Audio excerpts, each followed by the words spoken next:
Hallelujah. കരങ്ങൾ വീശി hallelujah. ആമേൻ. Hallelujah. ഹല്ലേലൂയ. ഹല്ലേലൂയ. ആമേൻ. സമയത്ത് എല്ലാവരും ചേർന്ന് ഹല്ലേലൂയ.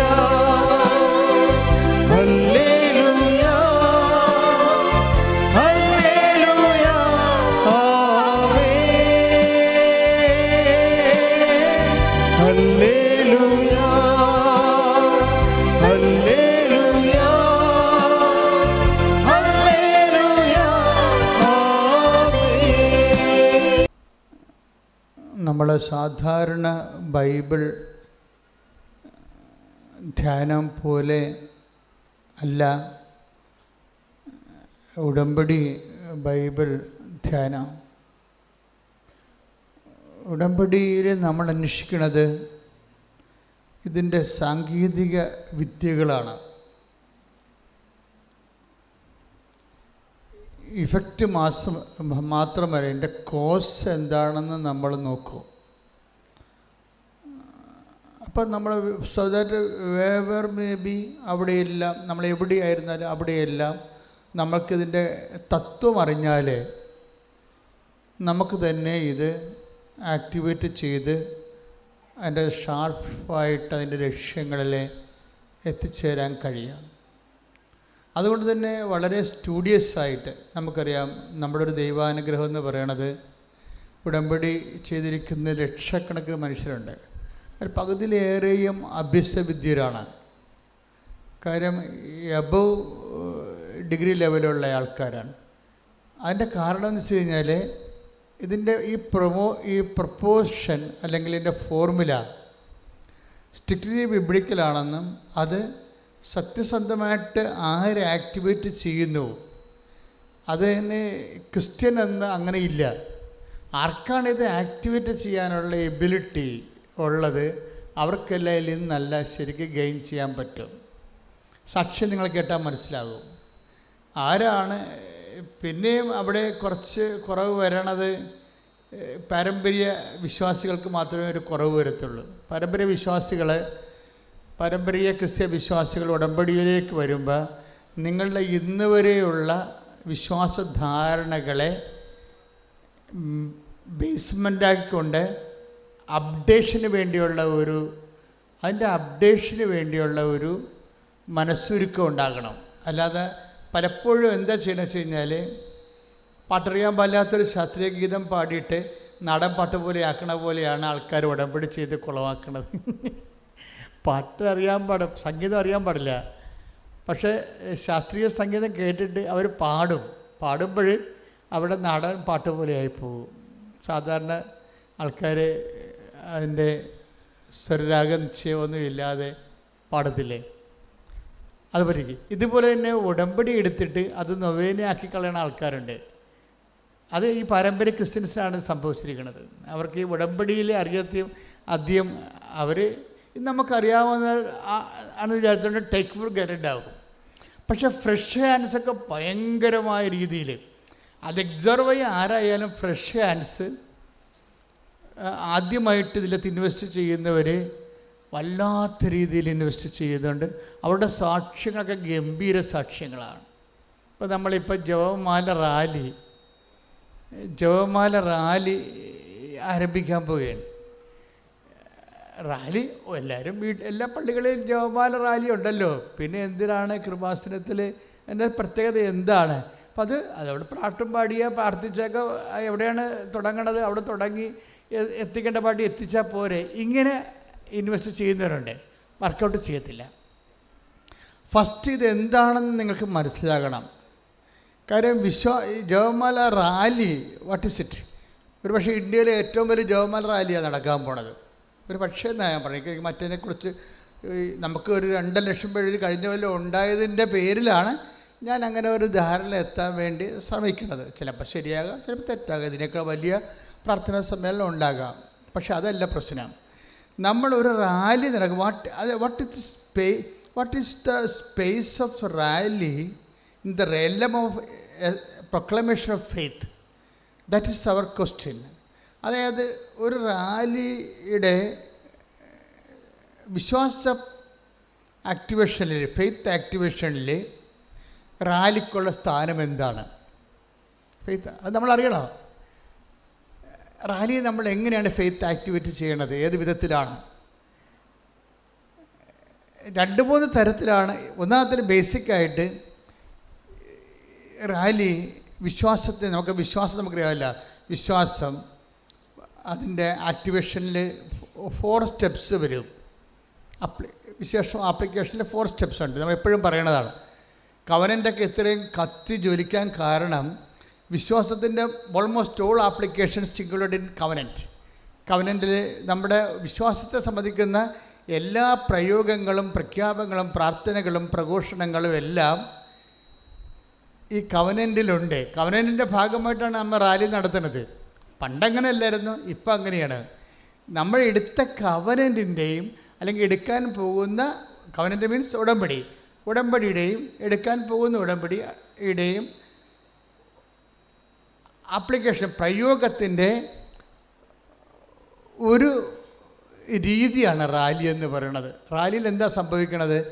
അതൊരു പ്രഖ്യാപനമാണ്. വിശ്വാസം പ്രാർത്ഥനയാക്കാം ദൈവത്തിൻ്റെ സന്നിധിയിൽ, വിശ്വാസം പ്രഖ്യാപനമാക്കാം. അതെവിടെയാണ്? അവിടെ മനുഷ്യരാണ് ഉള്ളത്. മനസ്സിലായ? വിശ്വാസം പ്രാർത്ഥനയാക്കാം. അതാരെയാണ് ടാർഗറ്റ് ചെയ്യണത്? ദൈവത്തെ അല്ലേ? വിശ്വാസം പ്രഖ്യാപനമാക്കാം. ആരെയാണ് ടാർഗറ്റ് ചെയ്യണത്? Society, entire community. എന്തുകൊണ്ടാണ് അങ്ങനെ പറയണത്? മനുഷ്യരുടെ മുമ്പിൽ take the word of God 10:32. Okay. മനുഷ്യരുടെ മുമ്പിൽ എന്നെ ഏറ്റുപറയുന്നവനെ, പറഞ്ഞേ, മനുഷ്യരുടെ മുമ്പിൽ എന്നെ ഏറ്റുപറയുന്നവനെ എന്റെ സ്വർഗസ്ഥനായ പിതാവിന്റെ മുമ്പിൽ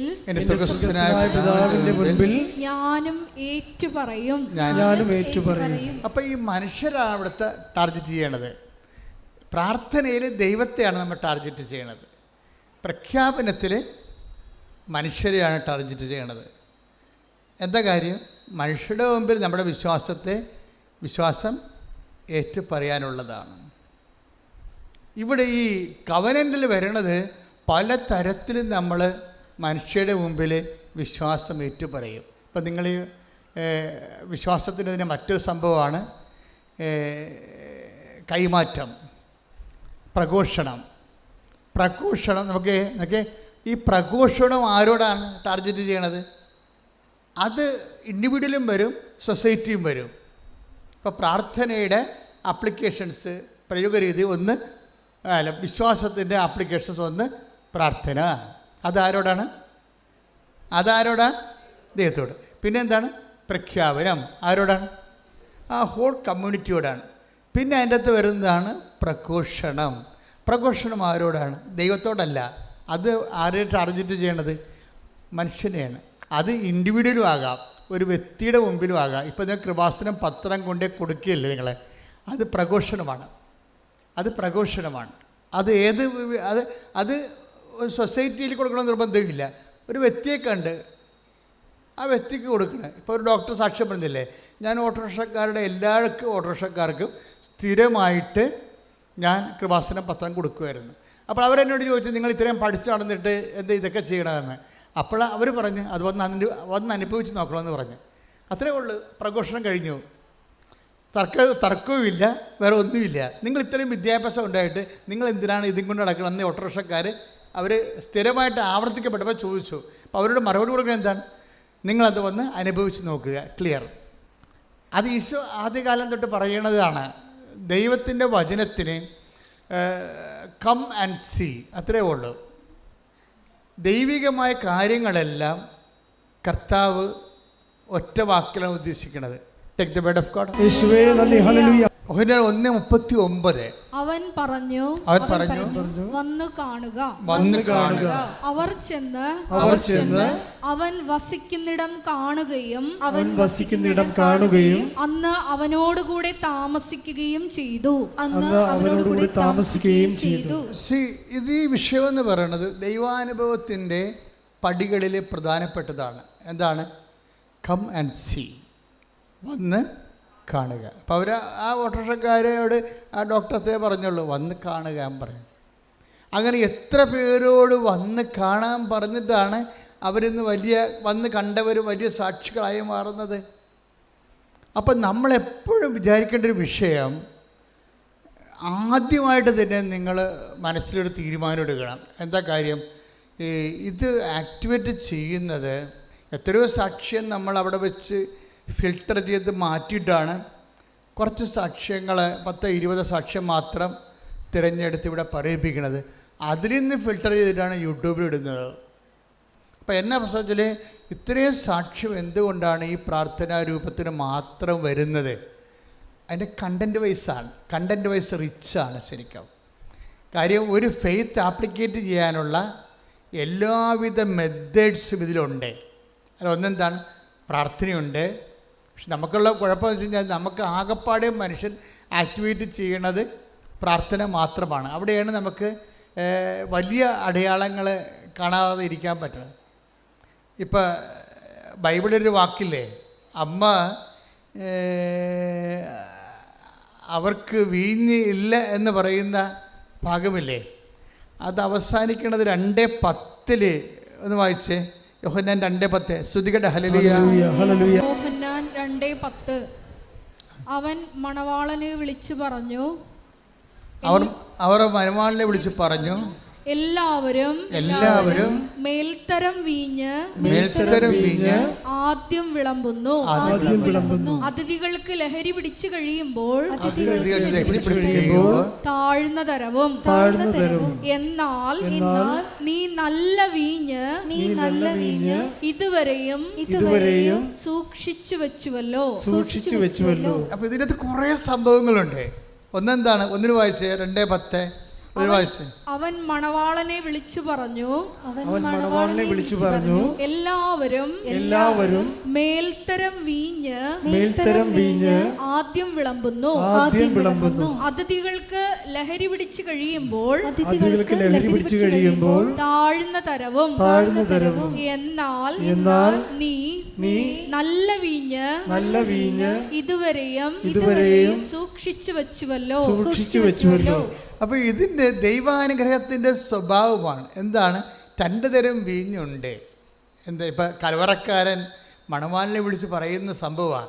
കാനായിൽ മിറക്കിൾ സംഭവിച്ചു കഴിഞ്ഞപ്പോൾ ആ മിറക്കിൻ്റെ ഇഫക്റ്റ് കലവറക്കാരന് തലക്കടിച്ച് അയാൾ സംഭ്രമിച്ചുകൊണ്ട് മണവാളിനെ വിളിച്ച് പറയണ ഇതാണ്. എല്ലാ കാര്യങ്ങളും അറിയേണ്ട ആളാണ് കലവറക്കാരൻ, അല്ലേ? പക്ഷേ ബൈബിള് സത്യവേദ പുസ്തകമായതുകൊണ്ട് പറയും, നിങ്ങളുടെ ധാരണ തെറ്റാണ്, കലവറക്കാർക്ക് എല്ലാം അറിയണമെന്ന് നിർബന്ധമില്ല. പിന്നെ ആർക്കറിയാൻ പറ്റും? വെള്ളം കോരിയ ഭൃത്യന്മാർക്കേ അറിയാൻ പാടുള്ളൂ. എന്നുവെച്ചാൽ സാധാരണ വിശ്വാസികൾക്ക് അറിയാൻ പറ്റത്തുള്ളത്. കൈയിട്ടിച്ച് കർത്താൻ. ദൈവാനുഭവത്തിൻ്റെ ഒരു സ്വഭാവം അതാണ്.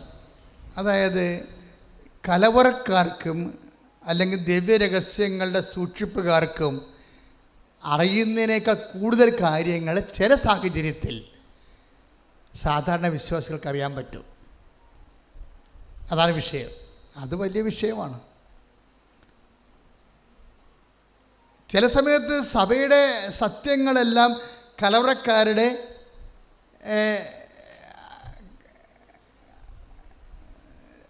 ശരിക്കും അവരുടെ അടിസ്ഥാനത്തിലും അവരുടെ അധികാരത്തിൻ്റെ കീഴിലായി പോകും. അപ്പോൾ എന്ത് പറ്റും?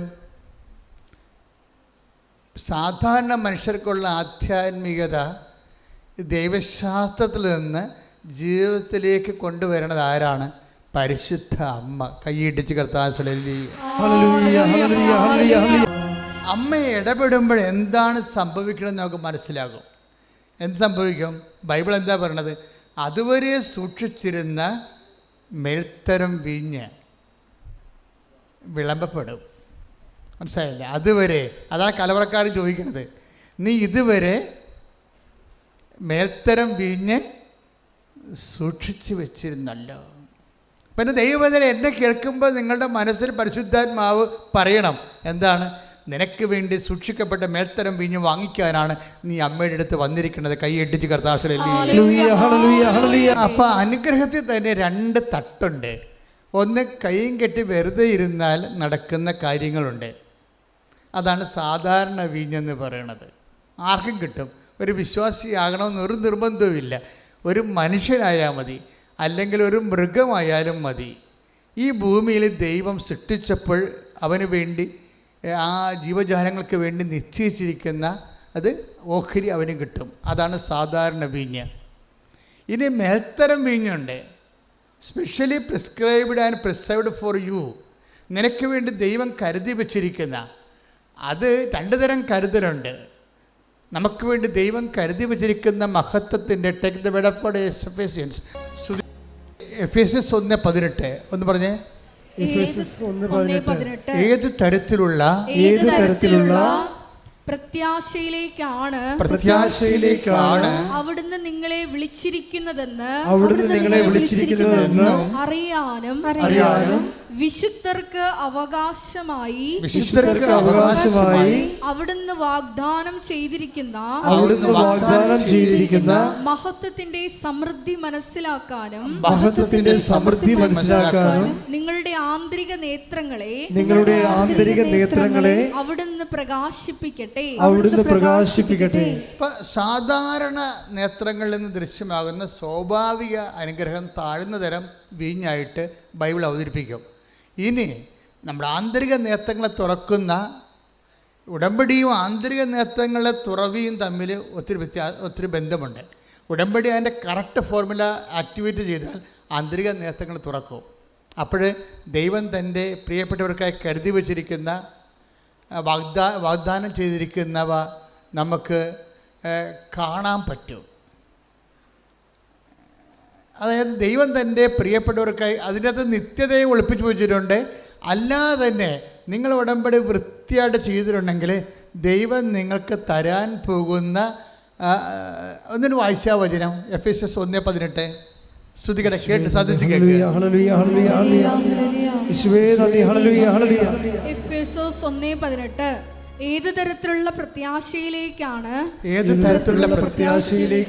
അവിടുന്ന് നിങ്ങളെ വിളിച്ചിരിക്കുന്നതെന്നറിയാനും വിശുദ്ധർക്ക് അവകാശമായി അവിടുന്ന് വാഗ്ദാനം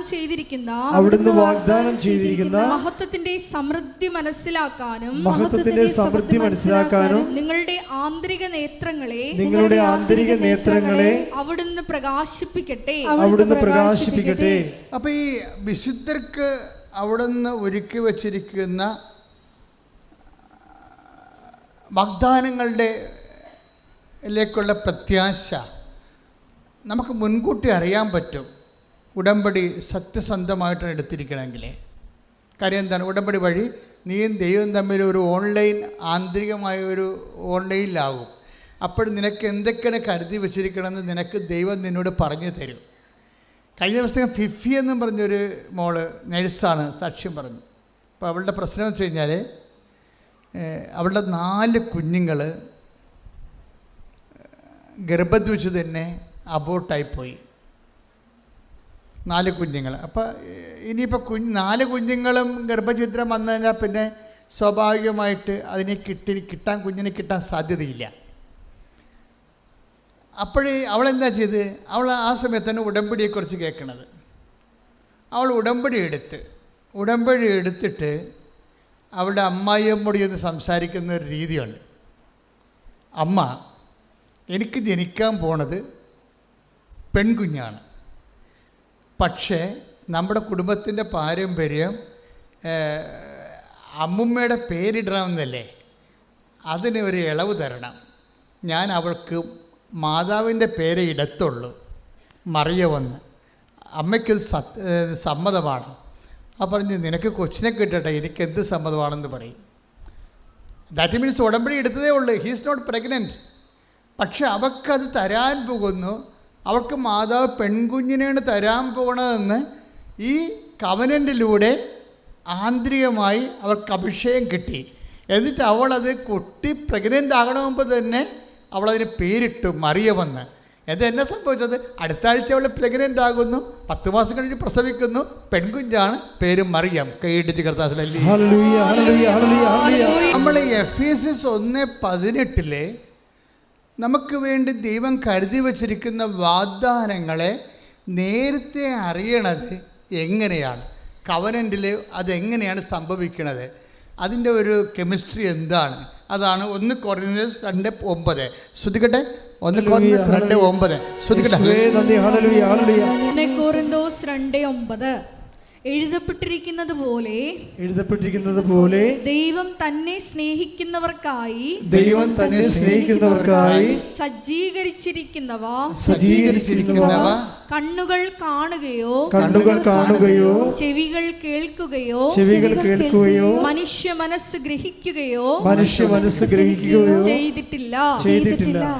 അപ്പോൾ ഇതിനകത്ത് വരുന്ന വിഷയം, അതായത് ഒന്നിനു വായിച്ചേ, 1 കൊരിന്ത്യൻസ് 2:9 ഒന്നിനു വായിച്ചേ. എഴുതപ്പെട്ടിരിക്കുന്നത് പോലെ ദൈവം തന്നെ സ്നേഹിക്കുന്നവർക്കായി സജ്ജീകരിച്ചിരിക്കുന്നവ കണ്ണുകൾ കാണുകയോ ചെവികൾ കേൾക്കുകയോ മനുഷ്യ മനസ്സ് ഗ്രഹിക്കുകയോ ചെയ്തിട്ടില്ല. അപ്പൊ നമുക്ക് ഇതുവരെ അനുഭവപ്പെടാത്ത കാര്യങ്ങളാണ്. അനുഭവം, അതായത് നമുക്കറിയാമല്ലോ നമുക്ക് എങ്ങനെ എക്സ്പീരിയൻസ് ഉണ്ടാകണത്. ഒന്ന്, ഇന്ദ്രിയങ്ങൾ വഴിയാണ് നമുക്ക് എക്സ്പീരിയൻസ് ഉണ്ടാകണം, അല്ല അനുഭവങ്ങൾ ഉണ്ടാകണത്. ഇന്ദ്രിയങ്ങളെന്ന് പറയുമ്പോൾ പഞ്ചേന്ദ്രിയങ്ങൾ, ത്വക്കുണ്ട്, കണ്ണുണ്ട്, മൂക്ക് മണമറിയാനുണ്ട്, ചെവിയുണ്ട്, പിന്നെ നാക്കുണ്ട്. ഇപ്പം ചില വിഷയം ഇപ്പം എന്താ പറയുക, 1 കൊരിന്ത്യൻസ് 2:9 എന്താ പറയണത്, ഈ പഞ്ചേന്ദ്രിയങ്ങളിലൂടെ അകത്ത് കടക്കാത്ത, ദാറ്റ് മീൻസ് എന്താണ്, ഇതുവരെ നമുക്ക് അനുഭവത്തിലില്ലാത്ത, നിങ്ങളെ പൂർവിക അനുഭവങ്ങൾ വെച്ചുകൊണ്ട് ഉടമ്പടിയെ വിലയിരുത്തരുത്. നിങ്ങൾക്ക് ഒരിക്കലും അനുഭവമില്ലാത്ത, നിങ്ങളുടെ കണ്ണ് കാണാത്ത, ചെവി കേൾക്കാത്ത, നിങ്ങളുടെ കൈകൊണ്ട് മനസ്സിലാക്കാത്ത ഒരു പരിഹാരം ദൈവം നിനക്കായി കാത്തു വച്ചിരിക്കുന്നു. അതാണ് വിശിഷ്ടമായ വീഞ്ഞ്. ശ്രദ്ധിക്കട്ടെ. പരമദിവ്യകാരുണ്യത്തിന് അപ്പോൾ നിങ്ങളുടെ അനുഭവത്തിലെ കണ്ണുകൊണ്ട് കണ്ട അനുഭവങ്ങൾ, ചെവി കൊണ്ട് കേട്ട അനുഭവങ്ങൾ, കൈകൊണ്ട് സ്പർശിച്ച അനുഭവങ്ങൾ, എക്സ്പീരിയൻസ്, ഇതിന് ഇതുവരെ പരിചയമില്ലാത്ത ഒരു പരിഹാരം ദൈവം നിനക്ക് വേണ്ടി കരുതി വെക്കും. ചിലർ പറയില്ല, അച്ഛാ വിറ്റ് എടുക്കാൻ സ്ഥലം പോലുമില്ല, പിന്നെ എങ്ങനെയാണ് എൻ്റെ മകളെ ഞാൻ വിദേശത്ത് വിടണത്? അത് അവരുടെ പരിഹാരമില്ല. നമുക്ക് പരിഹാരം ഉണ്ടാകണമെങ്കിൽ എന്തെങ്കിലും ഒരു പരിഹാരം കാണണ്ടേ? അപ്പം നമ്മളെ സംബന്ധിച്ചിടത്തോളം ഈ പരിഹാരങ്ങളെല്ലാം നമ്മൾ അളക്കണത് നമ്മുടെ കണ്ണ്, നമ്മുടെ ചെവി, അതുപോലെ തന്നെ നമ്മളുടെ ആലോചന, മനസ്സുകൊണ്ട് ഗ്രഹിക്കണത്.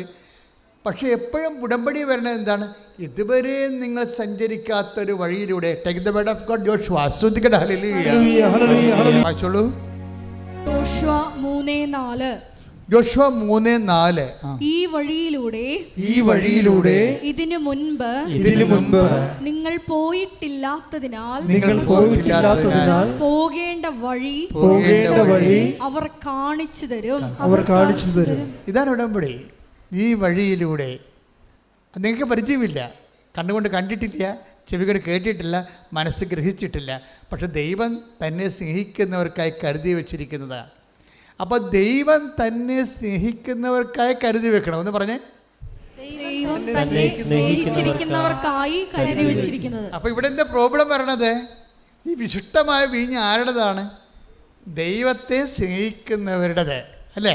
അതാണ് വിഷയം. അപ്പോൾ ദൈവത്തെ സ്നേഹിക്കാനുള്ള ഏറ്റവും ടോപ്പ് ഫോർമുലയാണ് ഉടമ്പടിയിലുള്ളത്. നിങ്ങൾ ഉടമ്പടിയുടെ ഓരോ കാര്യങ്ങൾ ചെയ്യുമ്പോൾ നിങ്ങൾ ദൈവത്തോട് പറയണം, ദൈവമേ, ഞാനിത് ചെയ്ത് നിന്നെ സ്നേഹിക്കുകയാണ്, ഞാനിത് ചെയ്ത് നിൻ്റെ നാമത്തെ മഹത്വപ്പെടുത്തുകയാണ്. മനസ്സിലായില്ലേ? ഉടമ്പടി. നമുക്ക് അതായത് ദൈവത്തിൽ നിൻ്റെ എല്ലാ പരിഹാരവും ഉണ്ട്.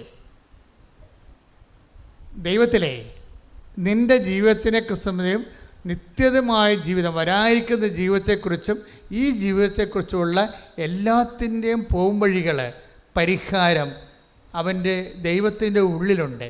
ദൈവം എങ്ങനെ വസിക്കണത്? നമ്മൾ കഴിഞ്ഞ പ്രാവശ്യം കണ്ടു. എങ്ങനെ വസിക്കണത്? അവൻ്റെ നാമത്തിലാണ് വസിക്കണത്. അവൻ്റെ നാമത്തിലാണ് വസിക്കണത്. ഈ നാമത്തിൻ്റെ ഉള്ളിൽ എന്തെല്ലാം ഉണ്ട്? ഇപ്പോൾ ദാനിയേൽ വായിച്ചേ, നമ്മൾ കഴിഞ്ഞ പ്രാവശ്യം വായിച്ച 2:22. ശ്രുതിക്കട്ടെ. ഹല്ലേലൂയ, ഹല്ലേലൂയ. ദാനിയേൽ 2:20. അവൻ പറഞ്ഞു, ദൈവത്തിന്റെ നാമം എന്നെന്നും വാഴ്ത്തപ്പെടട്ടെ, എന്നെന്നും വാഴ്ത്തപ്പെടട്ടെ. ജ്ഞാനവും ശക്തിയും അവിടുത്തേതാണ്. Praise the Lord. അപ്പോൾ ദൈവത്തിൻ്റെ നാമം എങ്ങനെയാണ്? എന്നെന്നും വാഴ്ത്തപ്പെടട്ടെ, മഹത്വപ്പെടട്ടെ. നമ്മൾ ഉടമ്പടിയിലൂടെ എന്താണ് ചെയ്യണത്? നമ്മൾ എന്താണ് ചെയ്യണമെന്ന് അറിയണം. ഉടമ്പടിയിലൂടെ നമ്മൾ എന്താണ് ചെയ്യണത്? അതെല്ലാം പ്രാർത്ഥനയല്ല, പ്രവർത്തനങ്ങളാണ്. അതെന്താ ചെയ്യുക? ദൈവത്തിൻ്റെ നാമത്തെ നമ്മൾ മഹത്വപ്പെടുത്തുകയാണ്. ദൈവത്തിൻ്റെ നാമത്തെ നമ്മൾ മഹത്വപ്പെടുത്തുകയാണ്. ആ മഹത്വപ്പെടുത്തുന്ന വ്യത്യസ്തങ്ങളായ രീതികളെടുക്കും. പ്രാർത്ഥന എടുക്കും. ഇപ്പോൾ കഴിഞ്ഞ ദിവസങ്ങളിലൊരു സാക്ഷ്യം ഉണ്ടായി. ഉഷ എന്ന് പറഞ്ഞൊരു ചേച്ചി ആലപ്പുഴ സാക്ഷ്യം പറഞ്ഞായിരുന്നു. അവരുടെ മരുമകളുടെ ജോലി, സൗദി അറേബ്യ ജോലി നഷ്ടപ്പെട്ടു. അപ്പോൾ ജോലി നഷ്ടപ്പെട്ട് കഴിഞ്ഞ് അവർ വീട്ടിൽ വന്ന് നിൽക്കുക. അപ്പോൾ അവരുടെ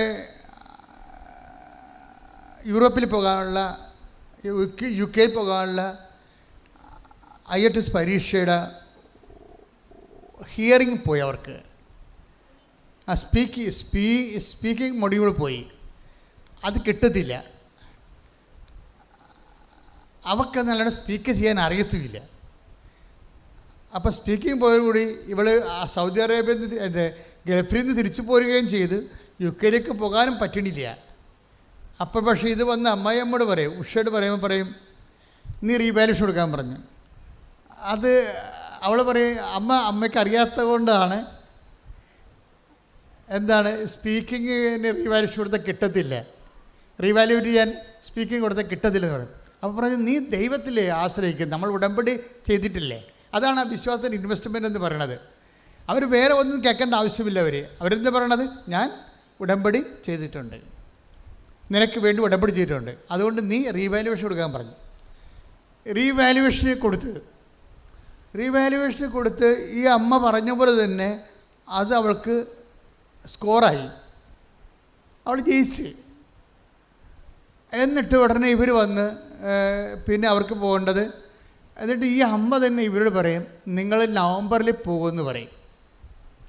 അത് നേരത്തെ അറിയാനാണിത്. അവർ ഹൈന്ദവ സ്ത്രീയാണ് ശരിക്കും പറഞ്ഞാൽ. ഇവിടുത്തെ പ്രോബ്ലം ഞങ്ങൾക്ക് മനസ്സിലായില്ലേ? സാക്ഷ്യങ്ങളുടെ ലെവല് പോകുമ്പോൾ നമുക്കറിയാം. She's ready to invest her faith. അതാണ് പ്രശ്നം. സത്യസന്ധമായിട്ട് നിഷ്കളങ്കമായിട്ട് ദൈവത്തിൽ അങ്ങോട്ട് വിശ്വസിക്കുന്നത്. അതനുസരിച്ച് അവരതിൻ്റെ അകത്ത് ഇത് ചിലപ്പോൾ ഒരു കത്തോലിക്കനെ കൊണ്ട് പെട്ടാൽ പറ്റില്ലെന്ന് വരും. അതിൻ്റെ കാര്യം യവനെന്ന് വെച്ച് കഴിഞ്ഞാൽ വർഷങ്ങളായിട്ട് ഇങ്ങനെ ഒരു പ്രത്യേക റെയിൽപ്പാളത്തെ കൂടി പോകുകയല്ലേ. അതിൻ്റെ അപ്പുറത്ത് എൻ്റെ കയ്യിൽ എല്ലാം ഉണ്ട് എന്ന് പറഞ്ഞിരിക്കല്. പക്ഷേ ഇവനൊരിക്കലും ഫെയ്ത്ത് ആക്ടിവേറ്റ് ചെയ്യത്തില്ല. പ്രാർത്ഥിച്ചുകൊണ്ടിരിക്കുമെന്നല്ലാതെ ഒരു സൈഡിൽ ഒരു പ്രാർത്ഥന, ഒരു കുർബാനയൊക്കെ ആയിട്ട് അങ്ങനെ അഡ്ജസ്റ്റ് ചെയ്ത് പോണതാണ്. ഇതൊന്നും, അതായത് ഇതിൻ്റെ പിന്നിൽ കവനൻ്റ് ആക്ടിവേറ്റ് ചെയ്യാനുള്ള കപ്പാസിറ്റി ഇല്ല. എന്നാൽ പ്രാർത്ഥിച്ചാൽ മതിയല്ല എന്ന് വിചാരിച്ചുകൊണ്ടിരിക്കും. പക്ഷേ നമുക്കറിയാലോ, ദൈവത്തെ മഹത്വപ്പെടുത്തുന്ന വഴികൾ, ദൈവം സത്യസന്ധനായത് കാരണം അവിടെ പക്ഷഭേദമില്ലല്ലോ. പക്ഷഭേദമില്ല. ടേക്ക് ദ ബെഡഗോൾ. ശ്രുതികട്ടെ. ഹല്ലേലൂയ, ഹല്ലേലൂയ, ഹല്ലേലൂയ, ഹല്ലേലൂയ. പ്രഭാഷകൻ 35:15. പ്രഭാഷകൻ 35:15. കർത്താവ് പക്ഷപാതമില്ലാത്ത ന്യായാധിപനാണ്. അവിടെ ഡിസ്ക്രിമിനേഷൻ ഇല്ല. അതാണ് വിഷയം. ഈ കാഴ്ചവെട്ടിൽ കണ്ണീരോടെ ആര് വന്നാലും അവൻ്റെ വിഷയം എന്താണ്? അവനതെങ്ങനെ ഫെയ്ത്ത് ആക്ടിവിറ്റി ചെയ്യണമെന്ന് മാത്രം നോക്കത്തുള്ളൂ. അവൻ CSC ആണ്, പെന്തക്കോസ്താണ്, അല്ലെങ്കിൽ അവൻ മുസ്ലിമാണ്, ഹിന്ദുവാണ്, അതും ദൈവത്തിൻ്റെ തിരുസ്ഥേന. ആരാണ് ഫെയ്ത്ത് ആക്ടിവേറ്റ് ചെയ്യണത്, ഇൻവെസ്റ്റ് ചെയ്യണത് സത്യസന്ധമായ രീതിയിൽ? അതാണ് ഉടമ്പടിയുടെ പ്രത്യേകത. കാര്യം ഉടമ്പടി ഒരു ഫെയ്ത്ത് പ്രാക്ടീസ് എന്ന് പറയും.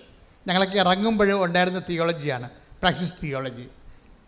അപ്പോൾ പക്ഷേ എന്താ പറഞ്ഞാൽ ഫെയ്ത്ത് ഫെയ്ത്ത് പ്രാക്ടീസ് തിയോളജിയുടെ ഒരു നപ്ഷൽ, ഒരു ന്യൂക്ലിയസ് എന്ന് പറയുന്നത് പ്രാക്ടീസിങ് ദ ഫെയ്ത്താണ്.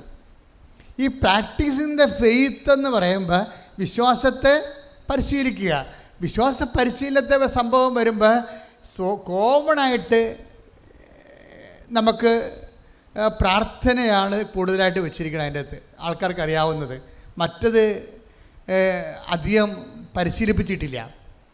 വിശ്വാസ പരിശീലനത്തിൽ പ്രാർത്ഥന മാത്രമല്ലല്ലോ. ഇപ്പം തന്നെ ഈ ഉഷ എന്താ പറയണത് മരുമകളോട് എന്താ പറയണത്? നീയും നിൻ്റെ ഭർത്താവും കൂടി വന്നിട്ട് നിങ്ങൾ റാലിയിൽ പങ്കെടുക്കുക. കഴിഞ്ഞ കൊല്ലത്തെ റാലിയാണ്. നവംബർ മാസം ആകുമ്പോൾ മാതാവ് കയറ്റി വിട്ടോളാം എന്ന് പറയണം. ആ സാക്ഷ്യം ഒന്ന് കേൾക്കണം, ഇടയ്ക്കിട്ടിരിക്കണ്ട. അതുപോലെ തന്നെ അവർ രണ്ടുപേരും ഭാര്യയും ഭർത്താവും കൂടി വന്നിട്ട് കഴിഞ്ഞ കൊല്ലം കുഞ്ഞുങ്ങളോട് വന്നിട്ട് ഇവിടുന്ന് അർത്തിങ്ക വരെ നടന്ന്. അപ്പോൾ ഞാൻ മുത്തുക്കുടയും പിടിച്ചാണ് എൻ്റെ മകൾ നടന്നതെന്ന് ഇവർ പറയണേ. മുത്തുക്കുടയും പിടിച്ചാണ് അവിടം വരെ അർത്തിങ്ക വരെ നടന്നത്. പക്ഷേ എന്നാ പറ്റി? ഈ അമ്മ പറഞ്ഞിരിക്കണ നവംബറിൽ തന്നെ അവർ കയറിപ്പോയി. പ്രൈസ് ദി ലോർഡ്, ഹല്ലേലൂയ, യേശുവേ സ്തോത്രം, യേശുവേ നന്ദി, യേശുവേ ആരാധന. ഇൻ കേസ് ഇത് കിട്ടാൻ സാധ്യതയില്ലാത്തതാണ്. ഇത് ഒത്തിരി ലാഗ് ചെയ്യാനാണ് കാര്യം. ഇവിടെ ഓഡിയോ ആണ് പോയിരിക്കുന്നത്, സ്പീക്കിംഗ് ആണ് പോയിരിക്കുന്നത്. പക്ഷേ ആ സ്പീക്കിംഗ് പോയത് അവളുടെ മെറിറ്റിൽ നിൽക്കാത്ത കാര്യമാണ്. പിന്നെ എന്താ വർക്ക് ചെയ്യണത്? ഗ്രേസാണ് വർക്ക് ചെയ്യണത്. അപ്പോൾ സ്പീക്കിംഗ് പോയെന്ന് അർത്ഥം ഇപ്പം നിങ്ങൾക്കൊരു മുടിയിൽ പോകുമ്പോൾ നമുക്കറിയാം ഇനി മെറിറ്റിൽ നിൽക്കത്തില്ല. മെറിറ്റിൽ നിൽക്കുന്നില്ലെങ്കിൽ അടുത്ത ഓപ്ഷൻ നമ്മുടെ യോഗ്യതയിൽ നിൽക്കണില്ല. പിന്നെ എന്താണ് അടുത്ത ഓപ്ഷൻ ഉടമ്പടിയിലുള്ളത്? Not by merit but by ഗ്രേസാണ്. ഇനി നമ്മൾ ഈ ഗ്രേസ് എങ്ങനെയൊക്കെ ഗ്രേസ് എന്ന് പറയുന്നത് എന്താണ്? കൃപയാണ്. കൃപ എവിടെയാണ് ഉള്ളത്?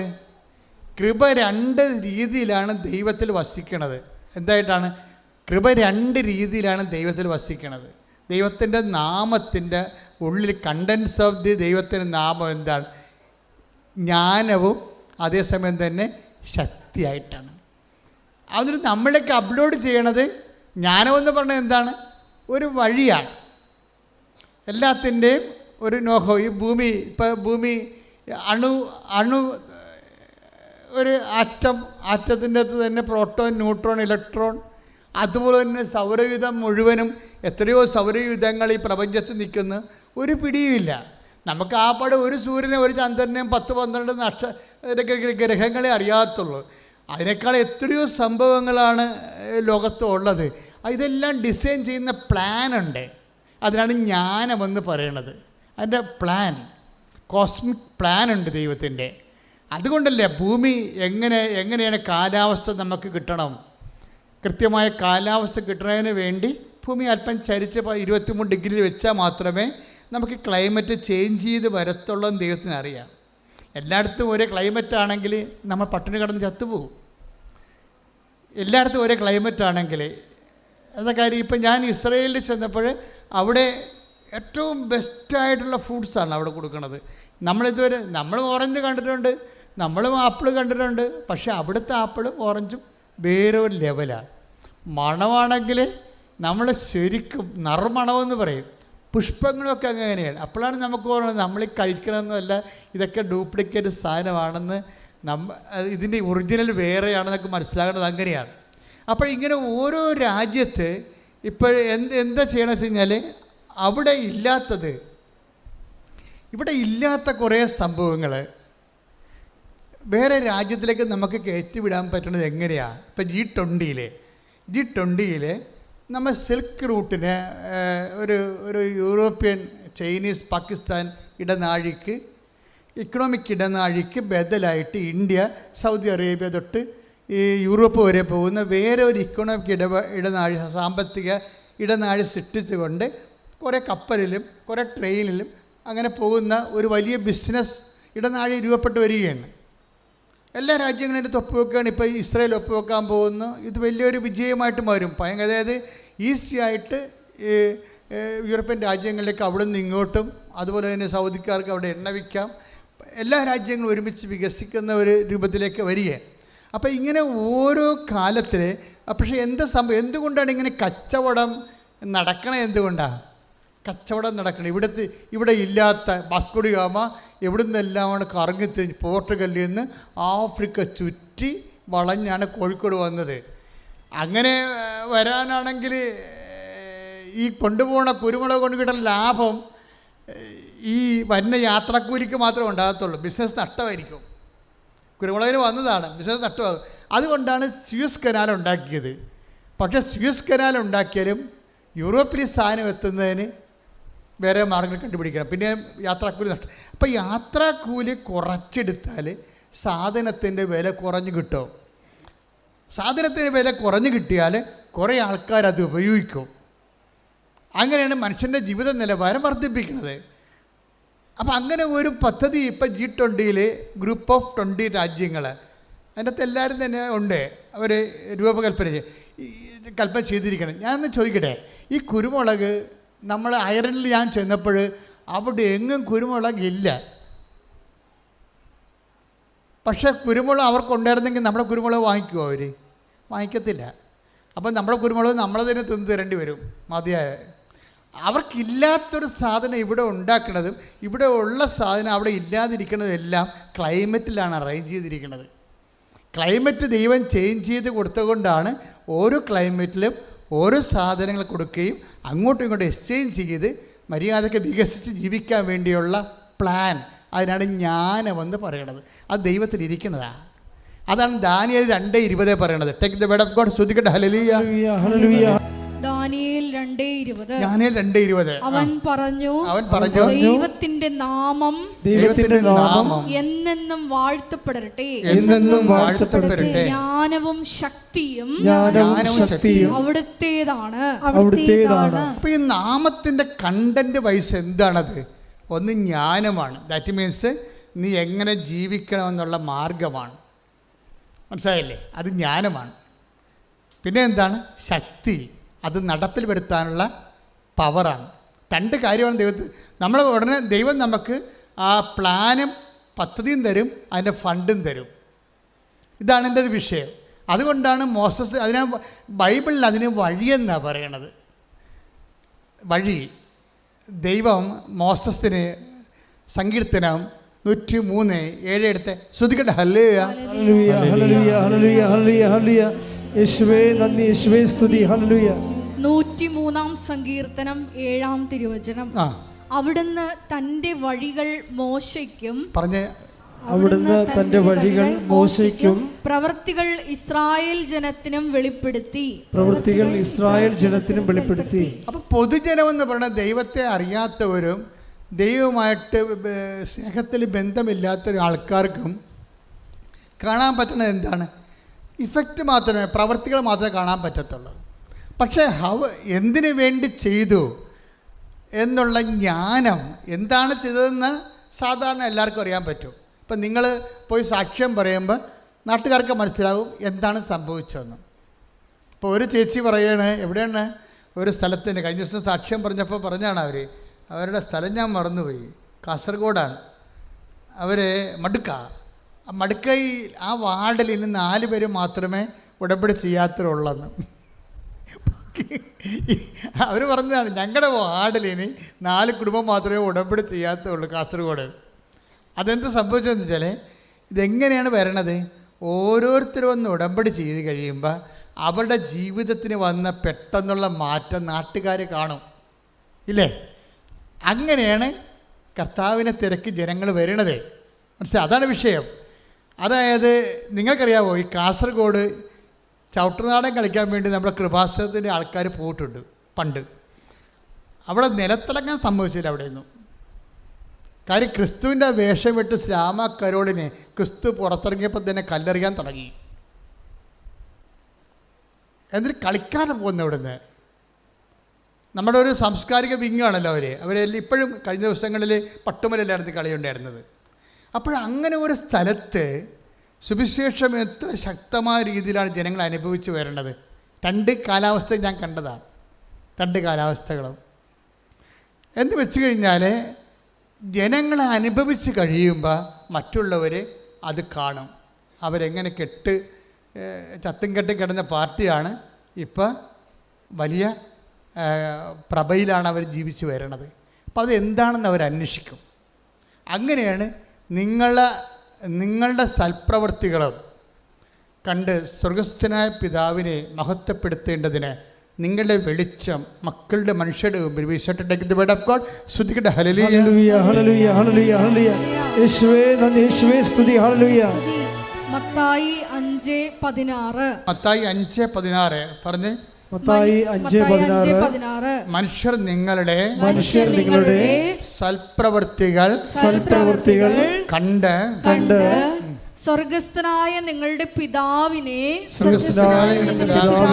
മഹത്വപ്പെടുത്തേണ്ടതിന് നിങ്ങളുടെ വെളിച്ചം അവരുടെ മുമ്പിൽ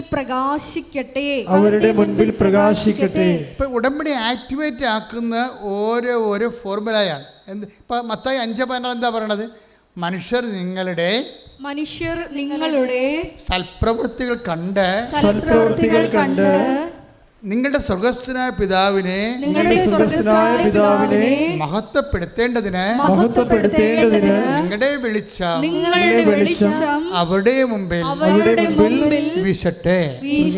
അപ്പൊ ജനങ്ങളെ ദൈവത്തെ മഹത്വപ്പെടുത്താൻ നമ്മൾ ഒരു പോംവഴി എന്താണ്? ഒരു മാർഗം എന്താണ്? നമ്മുടെ സൽപ്രവൃത്തികളാണ്. ദൈവത്തെ മഹത്വപ്പെടുത്താൻ വേണ്ടി നമ്മുടെ മുമ്പിലുള്ള എന്താണ്? സൽപ്രവൃത്തികളാണ്. അതുകൊണ്ടാണ് ഉഷ പറയണത്, നിങ്ങൾ വന്ന് ഉടമ്പടി നിങ്ങൾ വന്ന് റാലിക്ക് പങ്കെടുക്കുക. അപ്പോൾ മനുഷ്യർ അത് കണ്ട് നിങ്ങളുടെ വിശ്വാസം മറ്റുള്ളവർ കണ്ട് അപ്പോൾ എന്താ സംഭവിക്കണത്?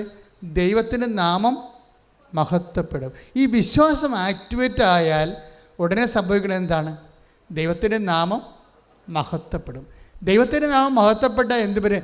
റിവേഴ്സ് ഗിയർ വരും. ഒന്ന് നേരെ ഒരു ഓപ്പോസിറ്റ് ആക്ഷൻ വരും. അവിടെ ന്യൂട്ടൻ്റെ തിയറി കറക്റ്റാണ്. നമ്മളൊരു ആക്ഷൻ എടുത്തു കഴിഞ്ഞാൽ അതിന് ഓപ്പോസിറ്റ് റിയാക്ഷൻ ഉണ്ടാകും. അത് തിരിച്ച് മഹത്വപ്പെടുത്തും. അതിനാണ് 17:5 പറയണത്. യോഹന്നാൻ്റെ സുവിശേഷം വായിച്ച് 17:4, 17:5 ശ്രദ്ധിക്കട്ടെ. ഹല്ലേലൂയ, ഹല്ലേലൂയ, ഹല്ലേലൂയ, ഹല്ലേലൂയ. യേശുവേ നന്ദി, യേശുവേ സ്തുതി. ഹല്ലേലൂയ. യോഹന്നാൻ 17:4-5 തിരുവചനങ്ങൾ. അവിടുന്ന് എന്നെ ഏൽപ്പിച്ച ജോലി പൂർത്തിയാക്കിക്കൊണ്ട് ഒന്ന് പറഞ്ഞേ. അവിടുന്ന് എന്നെ ഏൽപ്പിച്ച ജോലി പൂർത്തിയാക്കിക്കൊണ്ട് ഭൂമിയിൽ അവിടുത്തെ ഞാൻ മഹത്വപ്പെടുത്തി. ആകയാൽ പിതാവേ ലോക സൃഷ്ടിക്കു മുമ്പ് എനിക്ക് അവിടത്തോട് കൂടെ ഉണ്ടായിരുന്ന മഹത്വത്താൽ ഇപ്പോൾ അവിടുത്തെ സന്നിധിയിൽ എന്നെ മഹത്വപ്പെടുത്തണമേ. അത് ഈ ബയലാറ്ററൽ ആക്ഷനാണ്. ശരിക്കും നമ്മൾ ദൈവത്തെ മഹത്വപ്പെടുത്തുമ്പോൾ ബയലാറ്ററലായിട്ട്, ഉടമ്പടി അങ്ങനെയാണല്ലോ. ഉടമ്പടിയും ബയലാറ്ററലായിട്ടുള്ള കവനൻ്റ് അല്ലേ, ഉഭയകക്ഷിയാണ്. നമ്മളൊരു കക്ഷി, ദൈവം ഒരു കക്ഷി. നമ്മൾ നമ്മുടെ സൽപ്രവൃത്തികൾ കൊണ്ട് മത്തായി 5:16 വെച്ചുകൊണ്ട് ദൈവത്തെ മഹത്വപ്പെടുത്തുന്നു. അപ്പോഴെന്ത് ചെയ്യും? യോഹന്നാൻ 17:5 അനുസരിച്ചുകൊണ്ട് ദൈവം നമ്മളെ മഹത്വപ്പെടുത്തും. ആരുടെ മുമ്പിൽ? മനുഷ്യരുടെ മുമ്പിൽ തന്നെ നമ്മൾ മഹത്വപ്പെടുത്തും. അങ്ങനെ നിങ്ങൾക്ക് ദൈവം നൽകിയ മഹത്വമാണ് ജനങ്ങൾ കാണുന്നത്.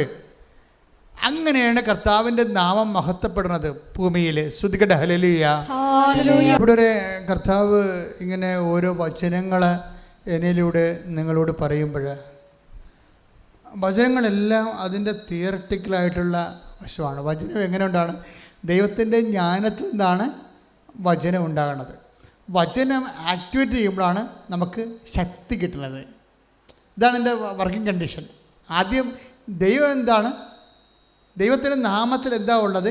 ജ്ഞാനവും ശക്തിയും. എന്താ നാമത്തിൻ്റെ കണ്ടന്റ്? അതാ നമ്മളെന്താ ചെയ്യണത്? ഈ ജ്ഞാനവും ശക്തിയും നമുക്ക് ലഭിക്കാൻ നമ്മളെന്താ ചെയ്യണത്? ഈ നാമത്തെ മഹത്വപ്പെടുത്തും. യോഹന്നാൻ 12:28 പിതാവേ അങ്ങയുടെ നാമത്തെ മഹത്വപ്പെടുത്തണമേ.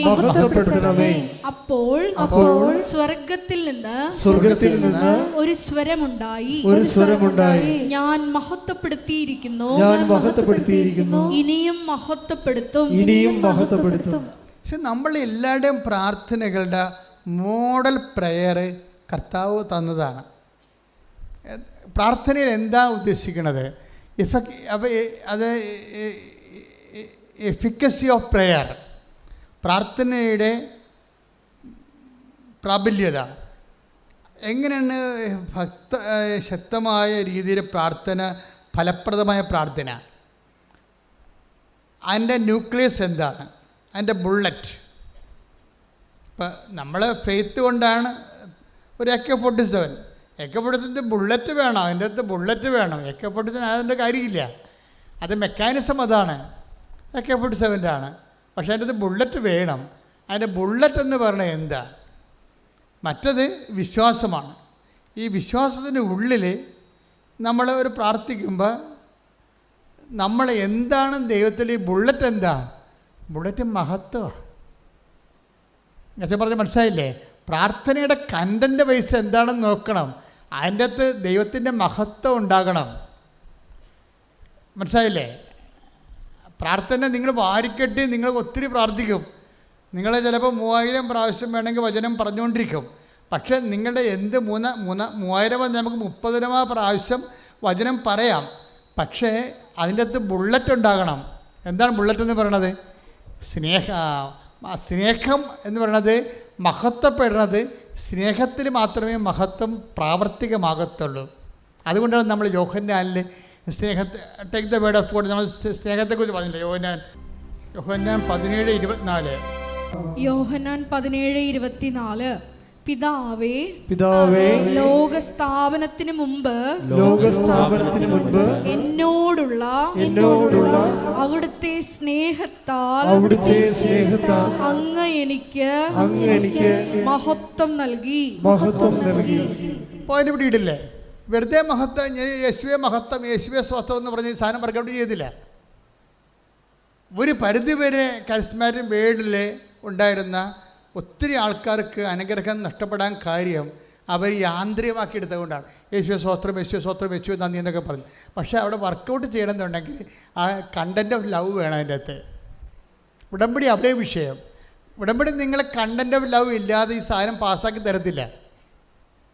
നിങ്ങളുടെ ഒരു പ്രാർത്ഥനയും പാസ്സാക്കത്തില്ല. അതിൻ്റെ അകത്ത് കണ്ടൻറ് ഓഫ് ലവ് ഉണ്ടാകുന്ന നോക്കും, സ്നേഹത്തിൻ്റെ ഘടകം ഉണ്ടാകുന്ന നോക്കും. കാരണം സ്നേഹം ഉണ്ടെങ്കിൽ മാത്രമേ മഹത്വം. അതുകൊണ്ടാണ് ഒന്നിനു വായിച്ച് 17:24. പിതാവേ, ലോകസ്ഥാപനത്തിന് മുമ്പ് എന്നോടുള്ള അവിടുത്തെ സ്നേഹത്താൽ അങ്ങ് എനിക്ക് മഹത്വം നൽകി. ഇനി ഈ മഹത്വം നൽകപ്പെട്ടത് എങ്ങനെയാണ്? സ്നേഹത്താലാണ്. ഇനി തിരിച്ച് ആ സ്നേഹത്താൽ തന്നെ നമ്മൾ ദൈവത്തിന് മഹത്വം കൊടുക്കുന്ന പോലെ തന്നെ ദൈവം തിരിച്ച് നമുക്ക് മഹത്വം തരും. അതാണ് 17:5 പറയണത്. 17:5 വായിച്ചേ. യോഹന്നാൻ സുവിശേഷം. ശ്രുതികട ആകയാൽ പിതാവേ, ലോക സൃഷ്ടിക്ക് മുമ്പ് എനിക്ക് അവിടുത്തോട് കൂടെ ഉണ്ടായിരുന്ന മഹത്വത്താൽ ഇപ്പോൾ അവിടുത്തെ സന്നിധിയിൽ എന്നെ മഹത്വപ്പെടുത്തണമേ. അതായത് എന്നെ മഹത്വപ്പെടുത്തണമേ എന്ന് ഈശോ പ്രാർത്ഥിക്കുന്ന വേറെ സ്ഥലങ്ങളുണ്ട്. 12:27 വായിച്ച്. യോഹന്നാൻ 12:28. ശ്രുതികട യോഹന്നാൻ 12:28. പിതാവേ, അങ്ങയുടെ നാമത്തെ മഹത്വപ്പെടുത്തണമേ. അപ്പോൾ സ്വർഗത്തിൽ നിന്ന് ഒരു സ്വരമുണ്ടായി, ഞാൻ മഹത്വപ്പെടുത്തിയിരിക്കുന്നു, ഇനിയും മഹത്വപ്പെടുത്തും. പ്രാർത്ഥനയെല്ലാം ഇങ്ങനെ കാച്ചിക്കുറുക്കി അതിൻ്റെ നക്ഷലിലേക്ക് വരികയാണ്. എന്താണ്?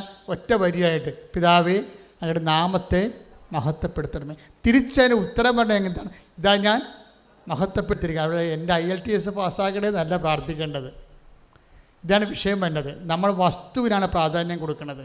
നമ്മുടെ പ്രാർത്ഥനയ്ക്ക് വന്നിരിക്കുന്ന അബദ്ധം, നിങ്ങൾ വസ്തു വിറ്റ് തരണേ, മകളെ കല്യാണം നടത്തി തരണേ, മകൾക്ക് കുഞ്ഞുണ്ടായി തരണേ, വീട് വെക്കാൻ പറ്റണേ എന്ന് നിങ്ങൾ വസ്തുവിനെയാണ് നിങ്ങൾ അഡ്രസ്സ് ചെയ്യണത്. വസ്തുവിനല്ല പ്രാർത്ഥനയെ ടാർഗറ്റ് ചെയ്യേണ്ടത്, വ്യക്തിയെയാണ്, ദൈവത്തെ. അത് സ്നേഹത്തോടെ കൈയടിച്ച് കർത്താവ്.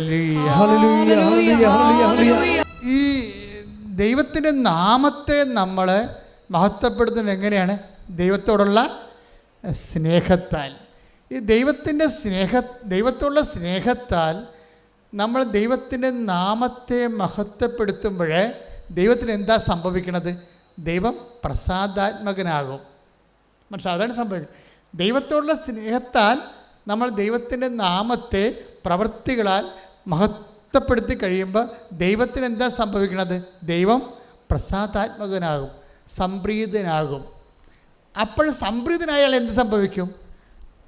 മോസസ് പറയുന്നുണ്ട്, ഞാൻ എൻ്റെ പ്രവൃത്തികൾ കൊണ്ട് അങ്ങയെ മഹത്വപ്പെട്ടിട്ടുണ്ടെങ്കിൽ, അങ്ങനെ സംപ്രീതനാണെങ്കിൽ എനിക്ക് അത് അറിയിച്ചു തരണമേ. Take the word of God. പുറപ്പാട് 33:13. ശ്രുതികട്ടെ. ഹല്ലേലൂയ, ഹല്ലേലൂയ, ഹല്ലേലൂയ, ഹല്ലേലൂയ. പുറപ്പാട് 33:13. അങ്ങ് എന്നിൽ സംപ്രീതനാണെങ്കിൽ, അങ്ങ് എന്നിൽ സംപ്രീതനാണെങ്കിൽ അങ്ങയുടെ വഴികൾ എനിക്ക് കാണിച്ചു തരിക. ക്ലിയർ അല്ലേ? അത് എങ്ങോട്ടായി സംഭവം പോണേ? ഇപ്പൊ ദൈവം ആരാണെന്നാ പറഞ്ഞത്? ദാനിയേൽ 2:20, ജ്ഞാനവും ശക്തിയും. ഇപ്പോഴീ ജ്ഞാനവും ശക്തിയും ആകുന്ന ദൈവം സ്ഥിതി ചെയ്യുന്നത് ദൈവത്തിൻ്റെ നാമത്തിലാണ്. ഈ നാമത്തെ നമുക്ക് ചെയ്യാൻ പറ്റുന്ന എന്താണ്? ദൈവത്തിൻ്റെ നാമത്തെ മഹത്വപ്പെടുത്തുക ചെയ്യണം. അപ്പം മഹത്വപ്പെടുത്തുമ്പോൾ നമുക്ക് എന്നാ സംഭവിക്കണത്? അങ്ങനെ സംപ്രീതനാണെങ്കിൽ, take the word of God, അങ്ങനെ എന്നിൽ സംപ്രീതനാണെങ്കിൽ അങ്ങയുടെ വഴികൾ എനിക്ക് കാണിച്ചു തരിക. അപ്പൊ നമ്മളെ സംബന്ധിക്കുന്നത്, ഇപ്പൊ നിങ്ങൾ ജപ്തി നടപടിയാണ് വരണത്, അല്ല നിങ്ങൾക്ക് 40 വയസ്സുണ്ട്, ഇതുവരെ കല്യാണം കഴിച്ചിട്ടില്ല, നിങ്ങൾക്ക് കല്യാണം കഴിച്ചിട്ട് തന്നെ 14 വർഷമായി, മക്കളില്ല. അപ്പോൾ നിങ്ങൾ പ്രാർത്ഥിക്കേണ്ട ഇതാണ് സംഭവം, അങ്ങ് എന്നിൽ സംപ്രീതനാണെങ്കിൽ. പക്ഷേ ആ വാക്കിൻ്റെ അകത്ത് കുറേ ദൈവം സംപ്രീതനാകണം, മനസ്സിലായില്ലേ?